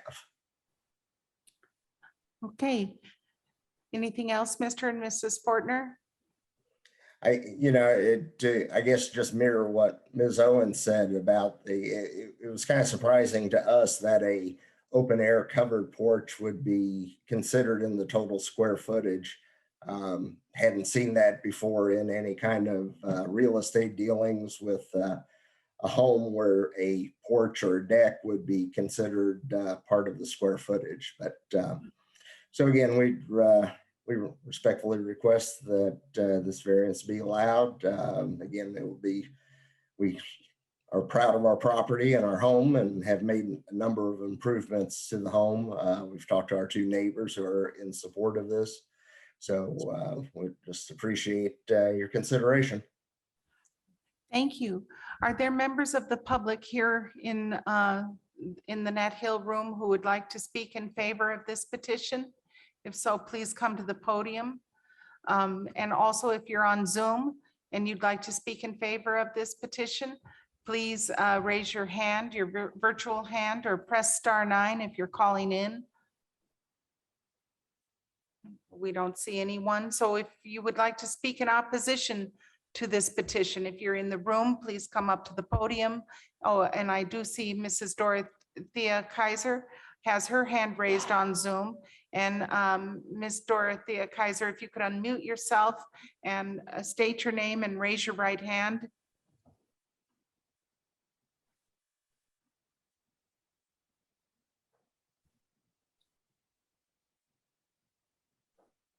Mrs. Dorothea Kaiser, if you're there. Can you hear me now? Yes, and yes, could you state your name and raise your right hand? Dorothea Kaiser. And could you, do you swear to tell the truth, the whole truth, and nothing but the truth? I do. I have my husband side by side with me. I'm Mike Kaiser, and I also swear to tell the truth. Thank you so much. And you have 3 minutes to speak with us, 3 minutes each to speak with us about your opposition to this petition. Yeah, I'm actually less concerned about the size problem. There's another issue that concerns us both greatly. And if you look at the illustration provided in a little packet that is currently on the screen with the yellow, blue, and white rectangles, that concrete slab is going to be sitting on our driveway. And I'm just puzzled as to how that is supposed to work out. So what happens is we have 25-foot of easement off of their property, and they're proposing to put a 20-foot slab into our 25-foot easement. And our driveway runs right there. It will literally be on our existing gravel driveway. So that was the first point of issue, and the main one really was the location of this lab. But there were other questions that came around. One was if a variance is being sought, and this is probably a question for the Planning Commission proper. If a variance is being sought, shouldn't the current standards for the zoning apply when that is requested? In which case, the current zoning for front, side, and rear yard are different than what they are proposing here. Side yard would be 50, rear would be 50, and front would be 35, for example. So that's the question. Those are the two issues that we really have questions about. Now back to the driveway. When it's constructed like they're proposing, how about the runoff from the slab that slopes probably away from their building? It will be coming right onto our driveway as well, if I would think correctly here. Do you have any other things, Mike? No, that covers all of my concerns. I don't understand why it needs to be on our driveway and even that close to the driveway in the first place. Well, Mr. Myers, would you be so kind as to answer the planning department's perspective on that? Absolutely.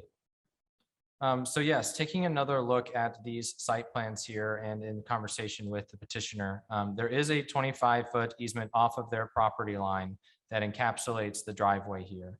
Now, if the plans do intend to have a concrete slab built within that easement, that we would not permit something like that. An easement is not buildable area.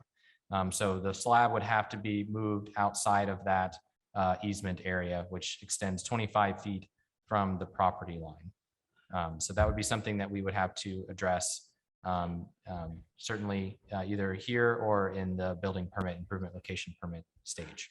So then, so this is just a conceptual plan, not a formal rigid site plan that would be approved as is. They would have to meet all the other restrictions on the property concerning the easement and the issues that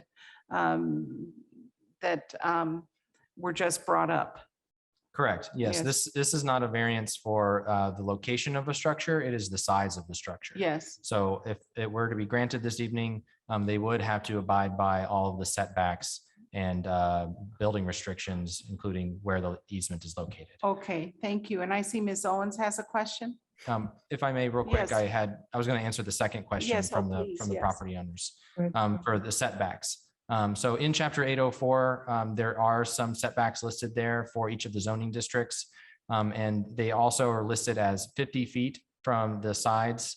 And then if you'll note, there's also letters there that associate with special conditions for those. And those apply here for residential and residential accessory structures. So that would be a reduced setback of 15 feet from the side and 35 feet from the rear. Okay, thank you, Mr. Myers. Ms. Owens? I'd like to ask the Kaisers, that is your driveway, that is not a shared driveway, is that correct? Or So that is an easement and that is our driveway. Our building, our residence is the only access that driveway services. Okay, very good, thank you. So then that's going to take me back over to, I guess, to Drew. So where's the proposed driveway to get to this barn on the other property? Apparently I missed that as well. I didn't realize it was the driveway. A long Yes. driveway down one side, yeah. Yes, so here in, this is the Benninghoff minor subdivision plat. Here's the 50-foot ingress egress easement that comes off of West Leonard Springs Road where my cursor is. So this ingress egress easement can be used by the petitioner and the property owner. And if we look at the Benninghoff Phase 2 minor subdivision, there is a little bit more documentation about a second 25-foot ingress egress easement that extends off of the 50-foot further south that services what would be lot 2 of the Phase 2 Benninghoff minor subdivision. So there's multiple easements here at play, and we can zoom in if you'd like, or if you have any other follow-up questions. I hope that I answered your question. Yeah, I think what I'm just trying to understand is if they build this barn, does that mean that they then have to use the Kaiser's driveway to get to it? Based on this platted easement for 50-foot ingress egress, I would say no, because they can access lot 2 with this easement and build a structure here in this area. Okay. They would be using their own ingress egress easement and not be extending off of the one that services lot 2 of the phase 2 Benninghoff minor subdivision. And Okay, Mr. thank you. Mr. Daly. I'd just like to remind my colleagues on the board that we were just told by planning department, reminding us that this is a variance for the size of the structure. And the two folks that just spoke to us, the very first thing they said after they were sworn in is they have no problem with the size of the structure. So let's keep that in mind. Okay. The issue is, for planning purposes, the enclosed structure would meet the standards. If there was no porch, there would be no problem. But the plan department considers the porch part of the structure, and that's the problem that is created here. Is that right? Correct. And that is kind of goes along with the planning department's recommendation of denial, in that further redesign to make it smaller would be more efficient than the variance process.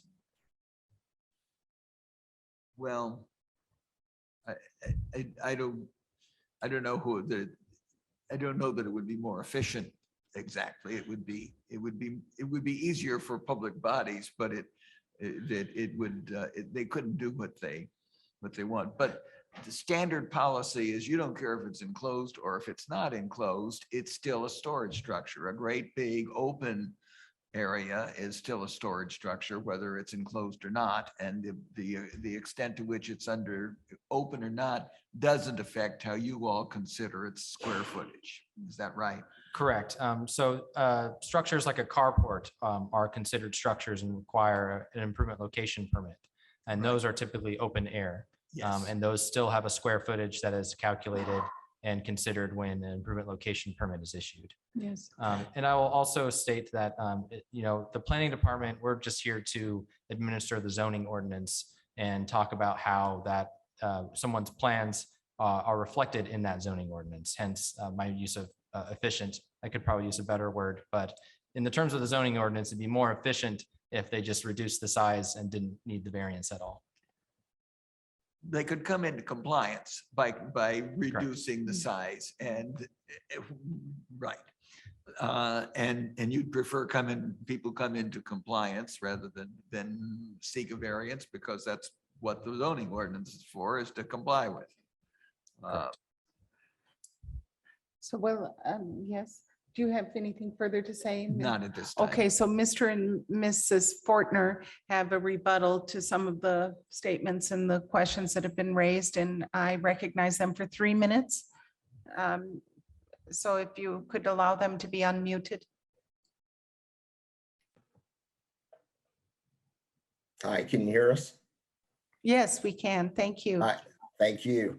Now, I just wanted to, one thing regarding the Kaiser's concern, and granted, this isn't a size issue, but the concrete pad is only to be adjacent to the egress. It's basically, to Miss Owen's question, that's basically gets us from the gravel drive, shared gravel drive, to the building. So that's what we're trying to accomplish. Regarding the size, yes, I mean, we do have this porch on here, but basically our original plans even had a larger building by about 25% larger. So we've already reduced the size of the building to this.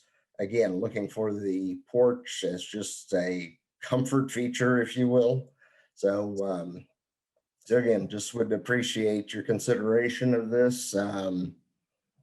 Like I said, we're just trying to maximize our value of both lots, and not kind of to Drew's point about repositioning this into the forward lot where the house is.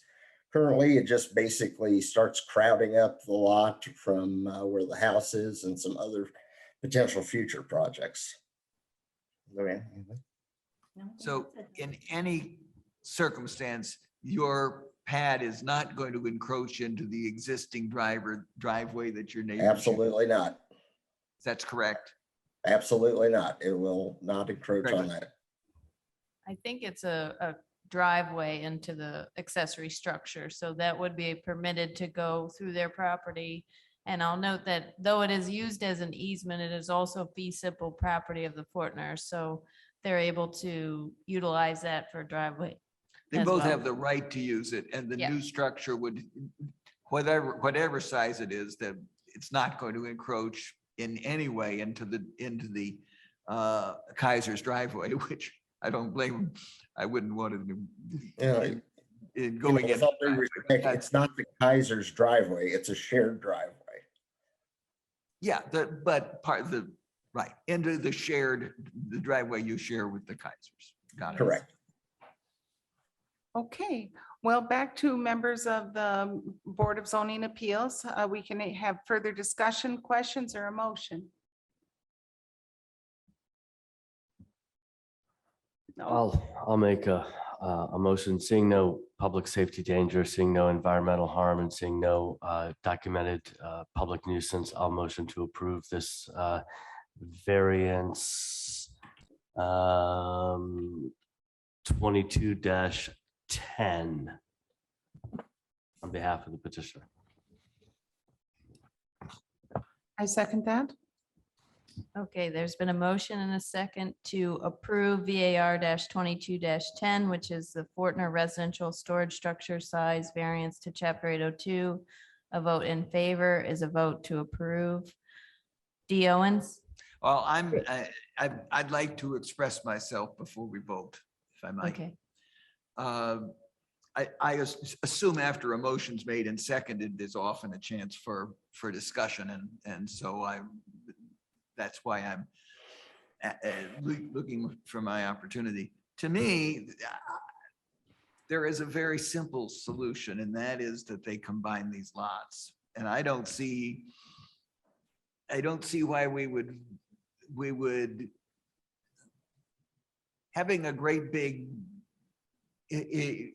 I feel like I see nothing wrong with the zoning here. I just see nothing wrong with having a restriction on properties. I don't think that seems to me an undue burden on property owners. And the property owners, I assume it's going to be a very routine matter for them to combine these properties. Then it's not a problem. In any event, it's not going to interfere with the joint use of the driveway. And trying to vary everything that comes before us, almost everything that comes before us, it seems to me, is going to be somebody trying to make their property worth more than it would otherwise be. And that's the only reason I see for this variance is they could combine them, but then they lose potential sale value on the second lot. And I'm not convinced that that's a good enough reason to not apply the zoning ordinance when there's a very simple solution. So I'm going to oppose the motion. Okay, and so yes, I think that Ms. Nestor Jelen will continue to call the roll, and you have indicated your position. And I might just influence somebody. That's right, and we operate just a little bit, maybe because of me, a little bit differently than a lot of other committees do. And we try to have this discussion before the vote is called, but people still are free to make their comment before they vote. And that frequently happens. I just want to make sure that Okay. everybody has a chance not to just ask questions, but to Yes. express how they're thinking so Yes. we can talk amongst ourselves. Yes, okay. And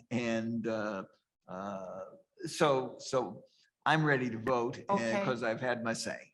Okay, I'll continue to call the roll then. The Okay. vote is been moved and seconded to approve the residential storage structure size. A vote in favor is a vote to approve. D. Owens, Oh, fine. I had to go.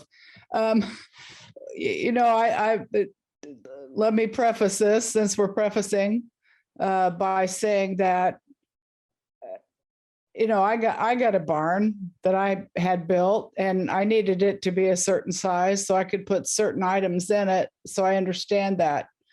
But I don't think it is incumbent upon the Board of Zoning Appeals to make sure someone's property value stays up where they want it. And just combining the two lots would make all this moot. And so with that in mind, I'm going to vote no. Margaret Clemens, I'll vote no. Skip Daly, Yes.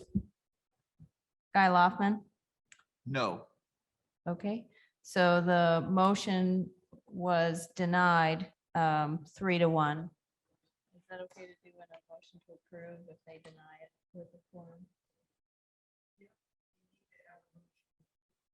Okay, so the motion fails and then it will have to be redone. So in the matter of VAR 22-10, Fortner Residential Storage Structure Size Variance to Chapter 802 concerning 2.5 plus or minus acre parcel in Van Buren Township at 5889 West Leonard Springs Road. I'm going to move that we deny this. I support the staff's recommendation that the parcels be joined and that the solution would be apparent and non-existent. Second. Okay, it's been moved and seconded to deny the residential storage structure size variance. So a vote in favor is a vote to deny the variance. Margaret Clemens, Yes. Skip Daly, No. Guy Loftman, Yes. D. Owens. Yes. Okay, so the variance is denied by a 3-1 vote. And I'd like the record to reflect that Ms. Owens has to leave the meeting at this point. And so we still have a quorum with the three of us. And we're moving on to items 8 and 9. On the agenda, VAR 22-11A, the Herdrich Nature Way buildable area, 15% slope variance to Chapter 804, and VAR 22-11B, the Herdrich Nature Way Eco Area, 12% slope variance to Chapter 825 concerning 6.52 plus or minus acre parcel in Salt Creek Township, Section 33 at 4874 South Nature Way. And this is also Mr. Myers. Thank you. All right, so this is the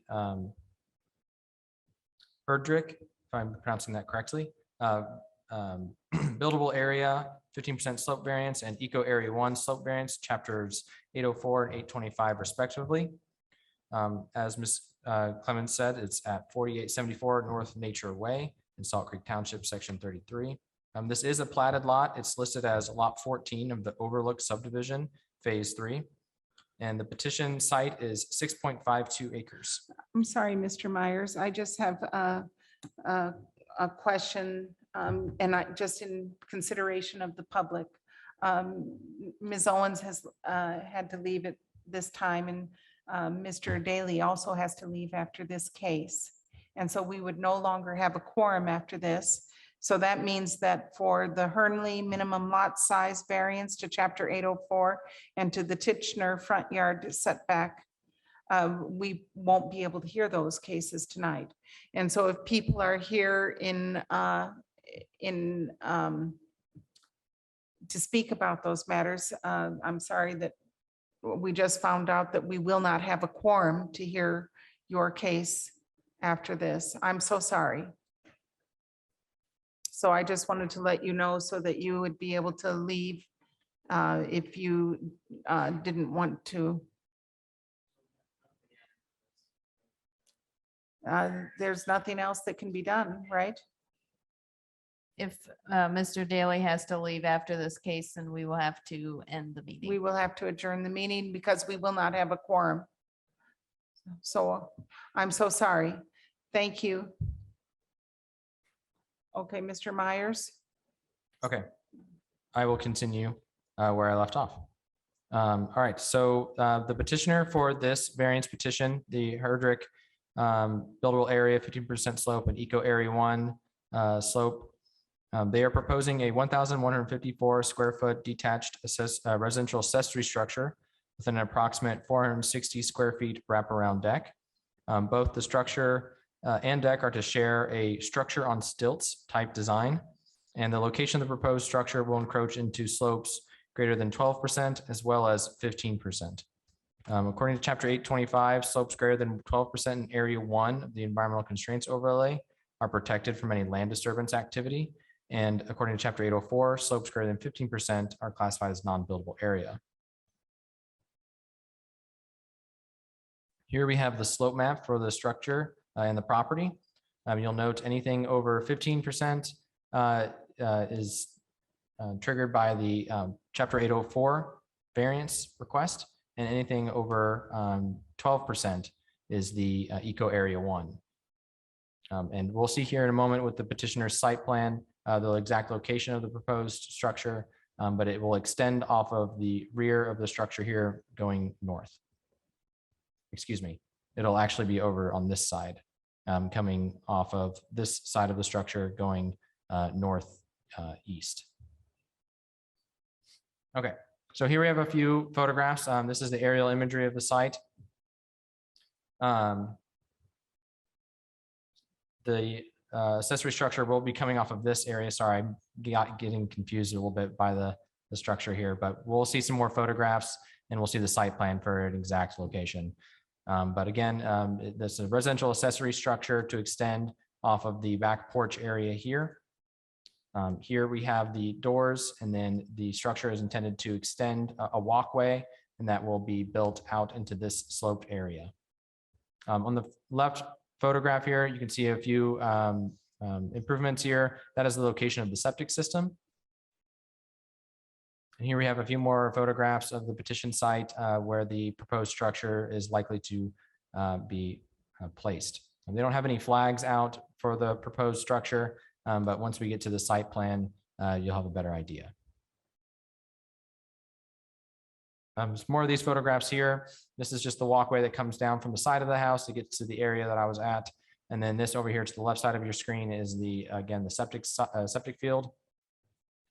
And then the property does have some level area, it appears, in this area, extending past the septic field. But I'm not sure, planning staff could not confirm if there was a septic fingers or anything like that that extended this direction. Okay, so here we have the petitioner's letter to the Board of Zoning Appeals stating their intent to construct on the property and encroach into the sloped areas, as well as a letter of consent from the property owners to the petitioner, who is the representative, which is Mr. Ernesto Castaneda from Laurenwood Builders. And then here we have the petitioner's site plan. So extending off of the north end of the structure here with a walkway, and then the structure on stilts with the wraparound deck as well here. So I have a zoomed in version of this as well to get a better idea of where we can see those 12% slope line as well as the 15% line for this structure. And here we have a conceptual drawing submitted by the petitioner's representative for the property regarding the structure on stilts type design and the structure itself. There would be no availability of the slope waiver or slope exception from chapters 804 or 825 in this regard. We can explain more of that if you have questions on it. And I think I've covered most of everything, and I will now take questions. Do members of the Board of Zoning Appeal have questions for Mr. Myers or the other planning staff and legal staff? I may quickly note that I forgot to talk about our recommendation. Our recommendation for this petition is to deny the buildable area and the eco area 1 variance, citing no practical difficulties, and that the slope issues can be more effectively addressed through further redesign or relocation of the development, building, or structure. Yes, Mr. Daly? Often when the planning department recommends that it could be relocated within the property, there's suggestions. Is that the case? Do you have you presented suggestions to the client, to the petitioner rather? So planning staff has had conversation with the petitioner's representative in regards to the location of the proposed structure. And we went at length about the availability and non-availability of land on the property. But overall, if you're looking at these sloped lines, you can see that there is some area that could be in this area that could reduce the amount of disturbance. And that is something that planning staff would typically recommend, is reducing the amount of total disturbance based on the terms of the zoning ordinance. Mr. Myers or Ms. Nestor Jelen, would you kindly just review for us, this location is right by the lake, which is our community's drinking water supply. And could you talk to us about the importance of non-disturbance on slopes? Just review that for us. Sure. So the importance of the environmental constraints overlay is so that according to your distance from the watershed, there's a number of areas. So there's 3 areas that have different levels of protection. The first area is area 1, 12% slope, which this property is located in. That's the most restrictive. And so the purpose of the 12% slope protection is that you keep vegetation, including trees, shrubs, understory, so that there's not soil erosion that can lead to the watershed and cause harm to the lake. Thank you, Ms. Nestor Jelen. Any other questions for staff? This is a structure on stilts. If it was built on concrete block and a foundation, would that make any difference to the planning? Do you all consider, you don't care whether it's on stilts or it's on concrete blocks or some other material, it's still a disturbance of this slope area? Is that how you analyze it? It's based on the location. So yes, any structure placed, no matter the type of design, it would still trigger the need for both the buildable area variance of 15% and the eco area 1 variance for the 12%. And would this, as I look at the schematic, that the conceptual drawing, would it knock down any trees, or would they preserve all the trees? That is a good question. I do not have the answer to that. I'm sure the petitioner's representative could provide that for you. Okay, well, Thank you. I'm done. okay. And if the petitioner's representative is here, you have a total of 15 minutes to speak, make your appeal to the Board of Zoning Appeals. If so, would you please come to the microphone or raise your hand? I see Mr. Lauren Wood's hand is raised. So if you'd like to speak in favor of this, I think Mr. Lauren Wood will be speaking as the petitioner's representative. So if you could please state your name, Mr. Lauren Wood, and raise your right hand.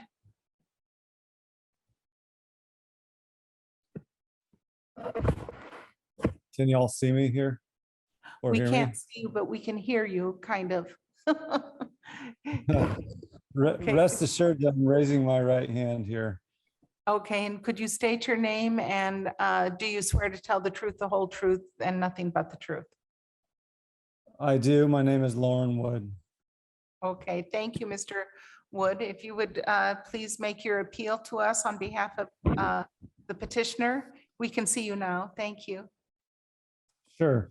So first of all, no trees will be cut in the building of this structure if you guys approve this variance request. I want to say a couple of things. One, in the proposed adjacent area where it was suggested that we could move this structure, the septic field actually lies broader than that small rectangle that's shown. It covers the bulk of that area. So we actually couldn't shift it over into that more level space, at risk of disturbing the septic space. So that's one reason that it's here. The other big reason that we have it right here is that our client, Mr.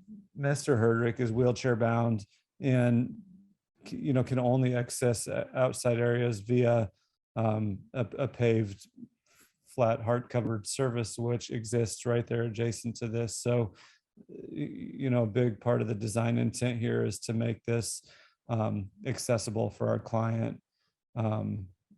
So the two real restrictions for us are, one, the septic field takes up the entirety of that, or the bulk of that more level space, and two, our client is wheelchair bound and needs to be able to access this via a paved surface, which exists right there at the concrete patio that's described in the third note down on the left of the screen shown.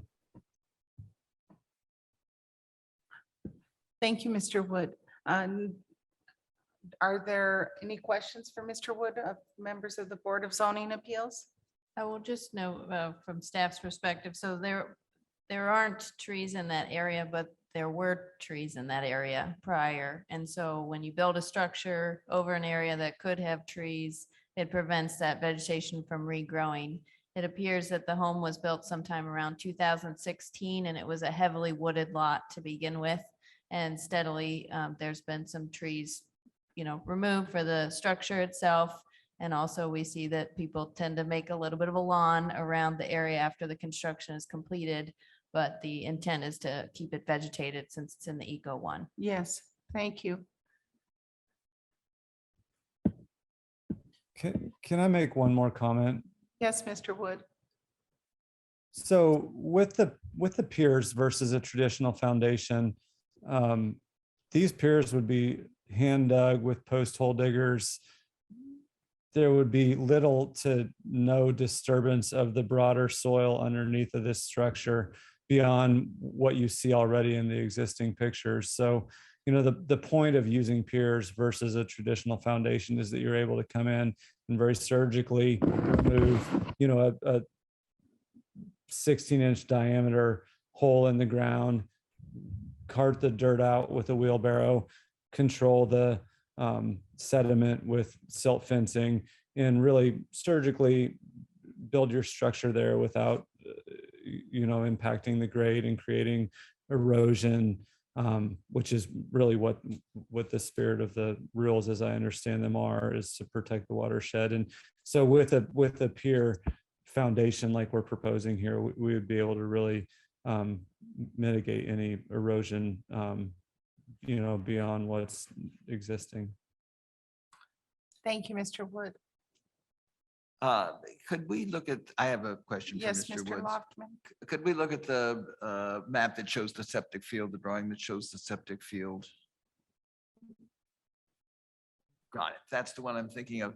Mr. Wood, I understand that the septic field is a good deal bigger, but there's an existing, as I look at the pictures, there's an existing little concrete area that doesn't encroach into the 15% and is north at the top of this map. Yes, sir. Yeah. So of that drawing of the septic field drawing. So if it looks to me like you could build a screen porch that would be a little bit to the east of that and not have to encroach into the 15-foot. And you're saying the septic field, I'm not comfortable with disturbance of land in the Lake Monroe area, especially, and I'm sympathetic with somebody wanting screen porch. I got a screen porch and I live there a lot of the time. But I guess the problem is that we're being told that the drawing is inaccurate, but I assume it's a drawing provided by the petitioner. Is that correct? Site plan B was provided by the petitioner. And it makes it look like you could put something that would not meaningfully intrude or at all intrude into the 15%. So am I reading this? So Mr. Wood, that's how I look at it. Am I missing something here? Yeah, and I apologize for any misrepresentation. You know, the septic field is centered right in that location. The septic tanks are directly adjacent to the house. There's two of them that feed over to the septic field. So this was taken, you know, we overlaid this design for the porch on the original site plan for the house that was not created by us, but was created by the original architect for the house. So I apologize that that the site plan that we're looking at here showing that rectangular septic field is not an as-built. It was just a copy and paste from the original site plan of the drawings. But it does show the center of the septic field, but it does not show, you know, that septic field is connected directly to the house. So this doesn't show those connections. It doesn't show the distribution boxes. It doesn't show the septic tanks. And it also, I don't think, is representative of the exact size of the field. We would have to actually scope that and, you know, lay it out to know the exact dimensions of the septic field. Well, okay, I'm uncomfortable encroaching. And it seems to me that there may well be a design. We don't know if there's a design that would work. And I thank you for considering my questions and helping me understand the situation, and that it's not a new drawing, it's an old drawing, and it hasn't been updated. So that's why I'm concerned, but you didn't make it up for this hearing. You just used the old one, which is way easier, and I understand. Thank you. Mr. Daly, do you have any questions for? Okay, thank you, Mr. Wood. Are there members of the public who would like to speak in favor of this petition? If so, please come to the podium, raise your virtual hand on Zoom, or press *9 to be recognized.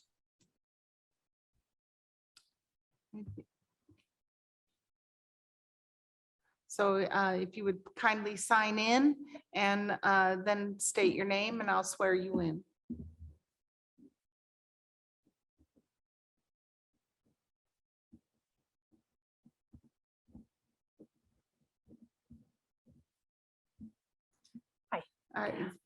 Yes, Jenny Herdrick. And do you swear to tell the truth, the whole truth, and nothing but the truth? Of course. Thank you. And yes, you have 3 minutes. Okay.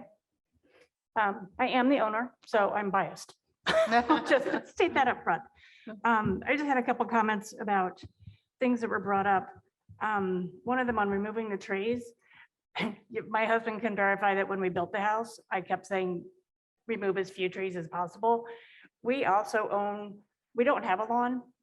We just did a retaining wall to help the environment. Everything we've done about this house has been to be environmentally friendly. So we have the solar panels, we have geothermal, we've kept the trees. We also own 4 lots there, which we don't plan on building on the other 3 lots. So I've already secured 32 acres of trees. I'm not a tree killer. So there's that. On the septic field situation, I'm not sure how much buildable spot there would be past where the field is, because I haven't seen that. However, that would put us right behind our neighbor's house. And we are a really friendly neighborhood, but we have a lot of privacy because of how much space everyone has. I would not want to be in their backyard. And the other issue for that is my husband is in a wheelchair. It would be so far away from the house that it becomes inaccessible. So that's, and the main reason that we're building this is mostly because of COVID, because he has MS. He cannot really get totally vaccinated because of that. We can't have people over because of COVID. So we're trying to get an outdoor place to be able to visit people. So that was the main purpose of that. We do have room out front of our house, which is all in the sun, and there's nowhere to build there. We cannot cover it because there's nowhere to build. My husband can't be in the sun because it raises the heat, which is really against an MS diagnosis. So there's just a lot of things that we've considered on that. I'm trying to build this away from the neighbors so that it's not a disruption and that it's accessible for him. Yeah, that's really what I've got. Well, thank you so much. Thanks Yeah. for coming tonight and for sharing your appeal with us. Oh, of course, I Yeah. appreciate your time. Thank you. Thank you. Mhm. Is there anyone else here who would like to speak in favor of the petition? Please come to the podium, raise your hand on Zoom or press *9. Is there anyone here who is in opposition to this petition? Please come to the podium, raise your virtual hand on Zoom or press *9 if you're calling in by telephone.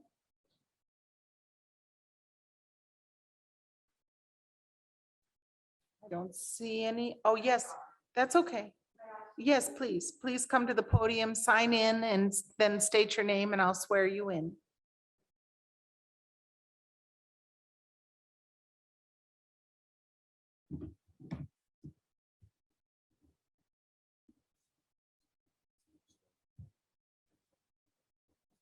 Okay, sure.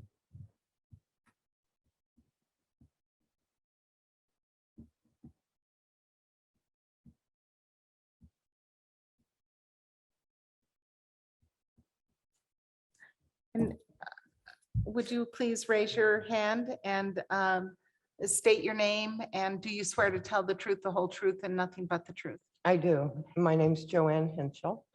My husband are neighbors of Don and Jenny. We have been for about 5 years now. And I would just like to say they are the most responsible and respected people that I think we've ever known. And my husband spent 25 years in the United States Army. They are very supportive of everyone in our neighborhood. They're extremely supportive of the city of Bloomington, the arts, Monroe County. They have done many, many things to pull our neighborhood together as a community until the COVID hit. And they still do everything they can to keep our neighborhood one of great friendships.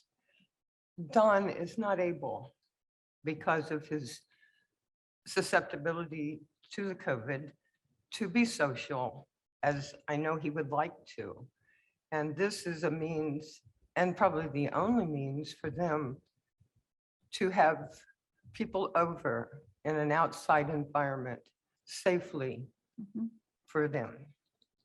And I just would say that I can't think of anything really better, not only for them, but for our whole neighborhood, because this will be utilized by the entire neighborhood. And I know we have talked about this since I think soon after they thought of the idea. And I know that they have done their research and they have talked to and hired the best, most responsible people to pursue this project for them. Thank you. Thank you very much. Thank you for coming tonight.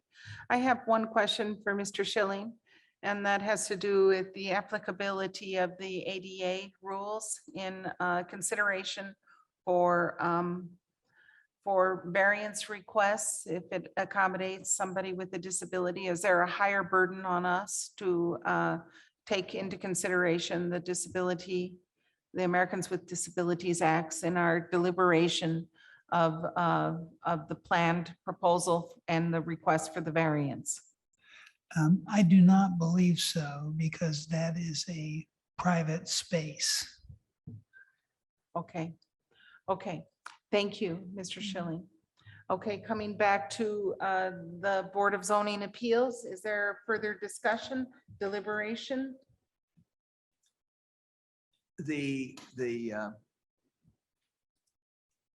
this is sort of a conceptual question, but I think it's a staff question. Certainly, this is a very compelling personal situation, Yes. but the zoning goes on for the next owners. Yes. And the zoning in Lake Monroe will go on, hopefully, past all of us here. Yes. Is there anything in the zoning ordinance that says that the status of the owners makes a difference to how the zoning applies to the real estate?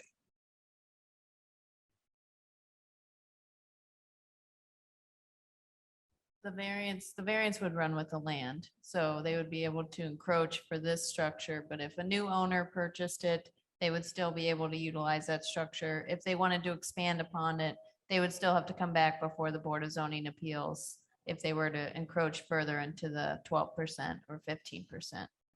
Thank you. Well, I very much sympathize with the petitioners, but I also feel compelled to protect the lake. And this is as small an encroachment as you can get, but I think none is the correct solution. So I'm going to oppose the petition. Mr. Daly, do you have any thoughts about this? Any items for discussion before we make a motion? Or do you wish to make a motion? I will yield to my colleagues. Okay, well, this is VAR 22-11A and VAR 22-11B concerning building in 15% slope, which is not allowed by our code. And it's also a proposal and a request for a variance to build in an ecologically protected zone with a slope of 12%. So the staff has recommended denial because there are no practical difficulties on the property and the land to redesign or to relocate this structure elsewhere on the property. So I'm going to move that we deny the buildable area and eco area 1 request due to the fact that there are no practical difficulties and that the slope issues can be more effectively addressed through further redesign, relocation of the development and building structure. And I do sympathize with the petitioners, but this is a sensitive area and we do need to protect it collectively as a community. So my motion is to deny. Second. Okay, it's been moved and seconded to deny the variance, and I'll note that since Ms. D. Owens had to leave, that it will have to be a unanimous vote to approve or deny any case. Okay. Since it's 3 is the quorum. Skip Daly. I'd like clarification from Mr. Schilling. A quorum is present, so an abstention would not change the vote. You just need a majority of the people present, correct? Vote requires a majority of the board, the entire board. So 3 votes is required always to take final action.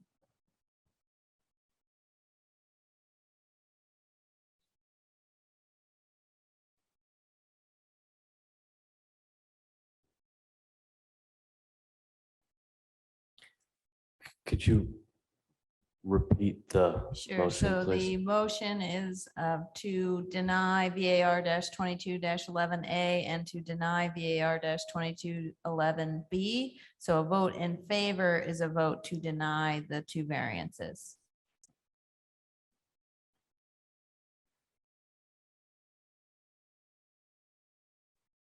Yes.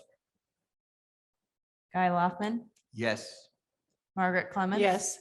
Okay, so the variance is denied by a 3-0 vote. I'm really sorry. This is a very hard case and I'm really sorry for our denial, but we really have to be consistent in our, especially in our watershed and our ecological area, which I know you're sensitive to. So thank you for your sensitivity, for the care of this proposal. And I'm sorry for our denial and not being able to grant your request. Thank you. Thank you. I'll also note, so Skip, you have to leave the meeting. If we do come to a conclusion on a meeting date that you three could be present again in person in this room, we could vote to continue tonight's meeting as opposed to having it go automatically to the June BZA. So if you wanted to have it heard earlier this month, I have a few dates here that I can run through if people would be available. So I would have to have all three in person since we only have 4 board members and 1 is virtual. So I can run through the dates and you can let me know maybe if. Well, you and we'd know on also the had fly. to make sure that the petitioners Yes, could be here yes. for those dates. I will say, I will be in California Yes, for the June meeting. right. So I intend to participate, but I could only participate virtually then. And so if we don't have a commitment from the other 3, and of course, Ms. Owens is gone from this meeting, so we can't confirm with her. But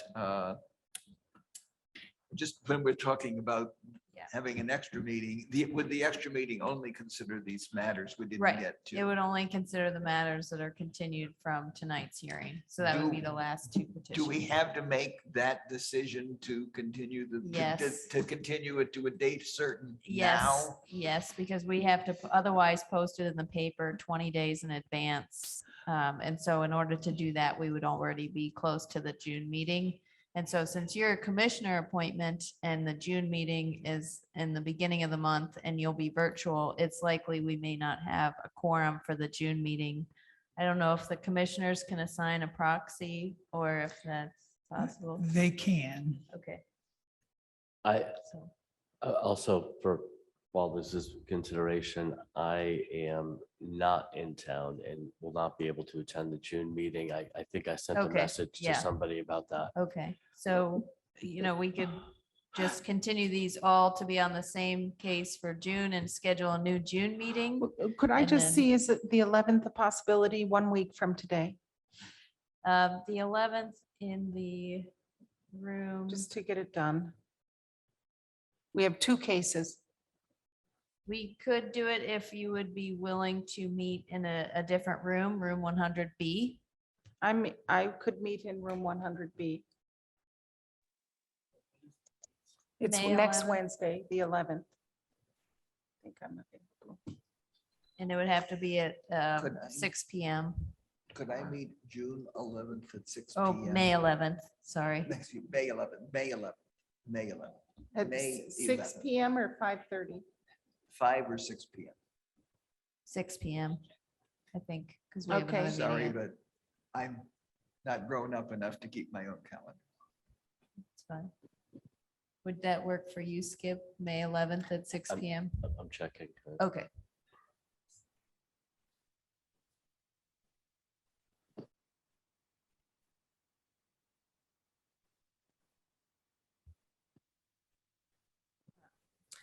But 6 to 7, you said? Well, it could go to 7:30. We've got the Hernley minimum lot size variance. Yes. And the Titchener front yards. Thank And you. this is also assuming the petitioner is available, correct? Yeah. I can leave very shortly. And it depends, I mean. We will be here. You will be here? We can be here anytime. This is the Hernley people. We Yes. will be here because if we have to wait another month, we're probably losing a lot of, we're probably losing our contractor. So it'll be bad. Okay, so All right, let's do it. the 11th, May that's 11th. 1 week from today. And I'm so sorry that we weren't able to hear your case tonight. And you will be first up on the agenda at 6 o'clock a week from today. And it will And so be- we have to have a move for a continuance. I move that we continue the meeting until May 11th at 11th 6 at PM 6 PM. in room 100. Second. And I see Mr. Minster Squiggly's hand is raised.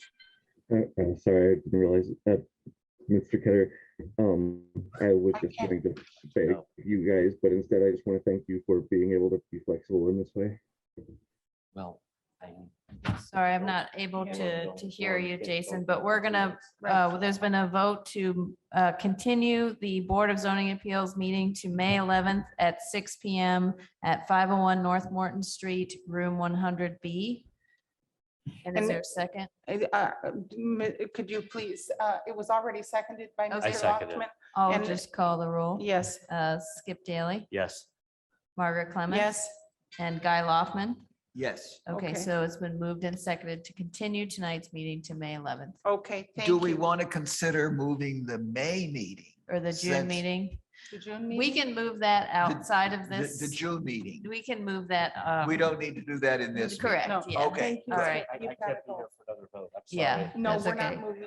Thank you. Thank you. Thanks. Great, Skip. All right, Thank you. so- Thank you. Thank you, sorry. So so it's been continued to a week from today, and because we could not hear Mr. Minster Squiggly, perhaps you could contact him and see if he's able to attend, and if he's not, we'll try to figure out what to do at that time, at that meeting. Okay? That sounds good. Okay, thank you for all of your perseverance, everyone, and thank you for your good leadership on and your analysis of these cases that helped us be responsible stewards of our code and of our community. So thank you. Thank you. Thank you. And we'll move to adjourn, I guess. Yes, we Yeah. move to adjourn and, well, not to adjourn, but to Oh, to continue. continue. We're done, okay. And thank you to Tammy Behrman has her hand raised. Yeah. Oh, I don't know what happened. Okay, but thank you. Thank you, everyone, for your patience tonight, and we look forward to seeing you soon. Take Thank you. care. All right. Thank you. Bye-bye. Thank you.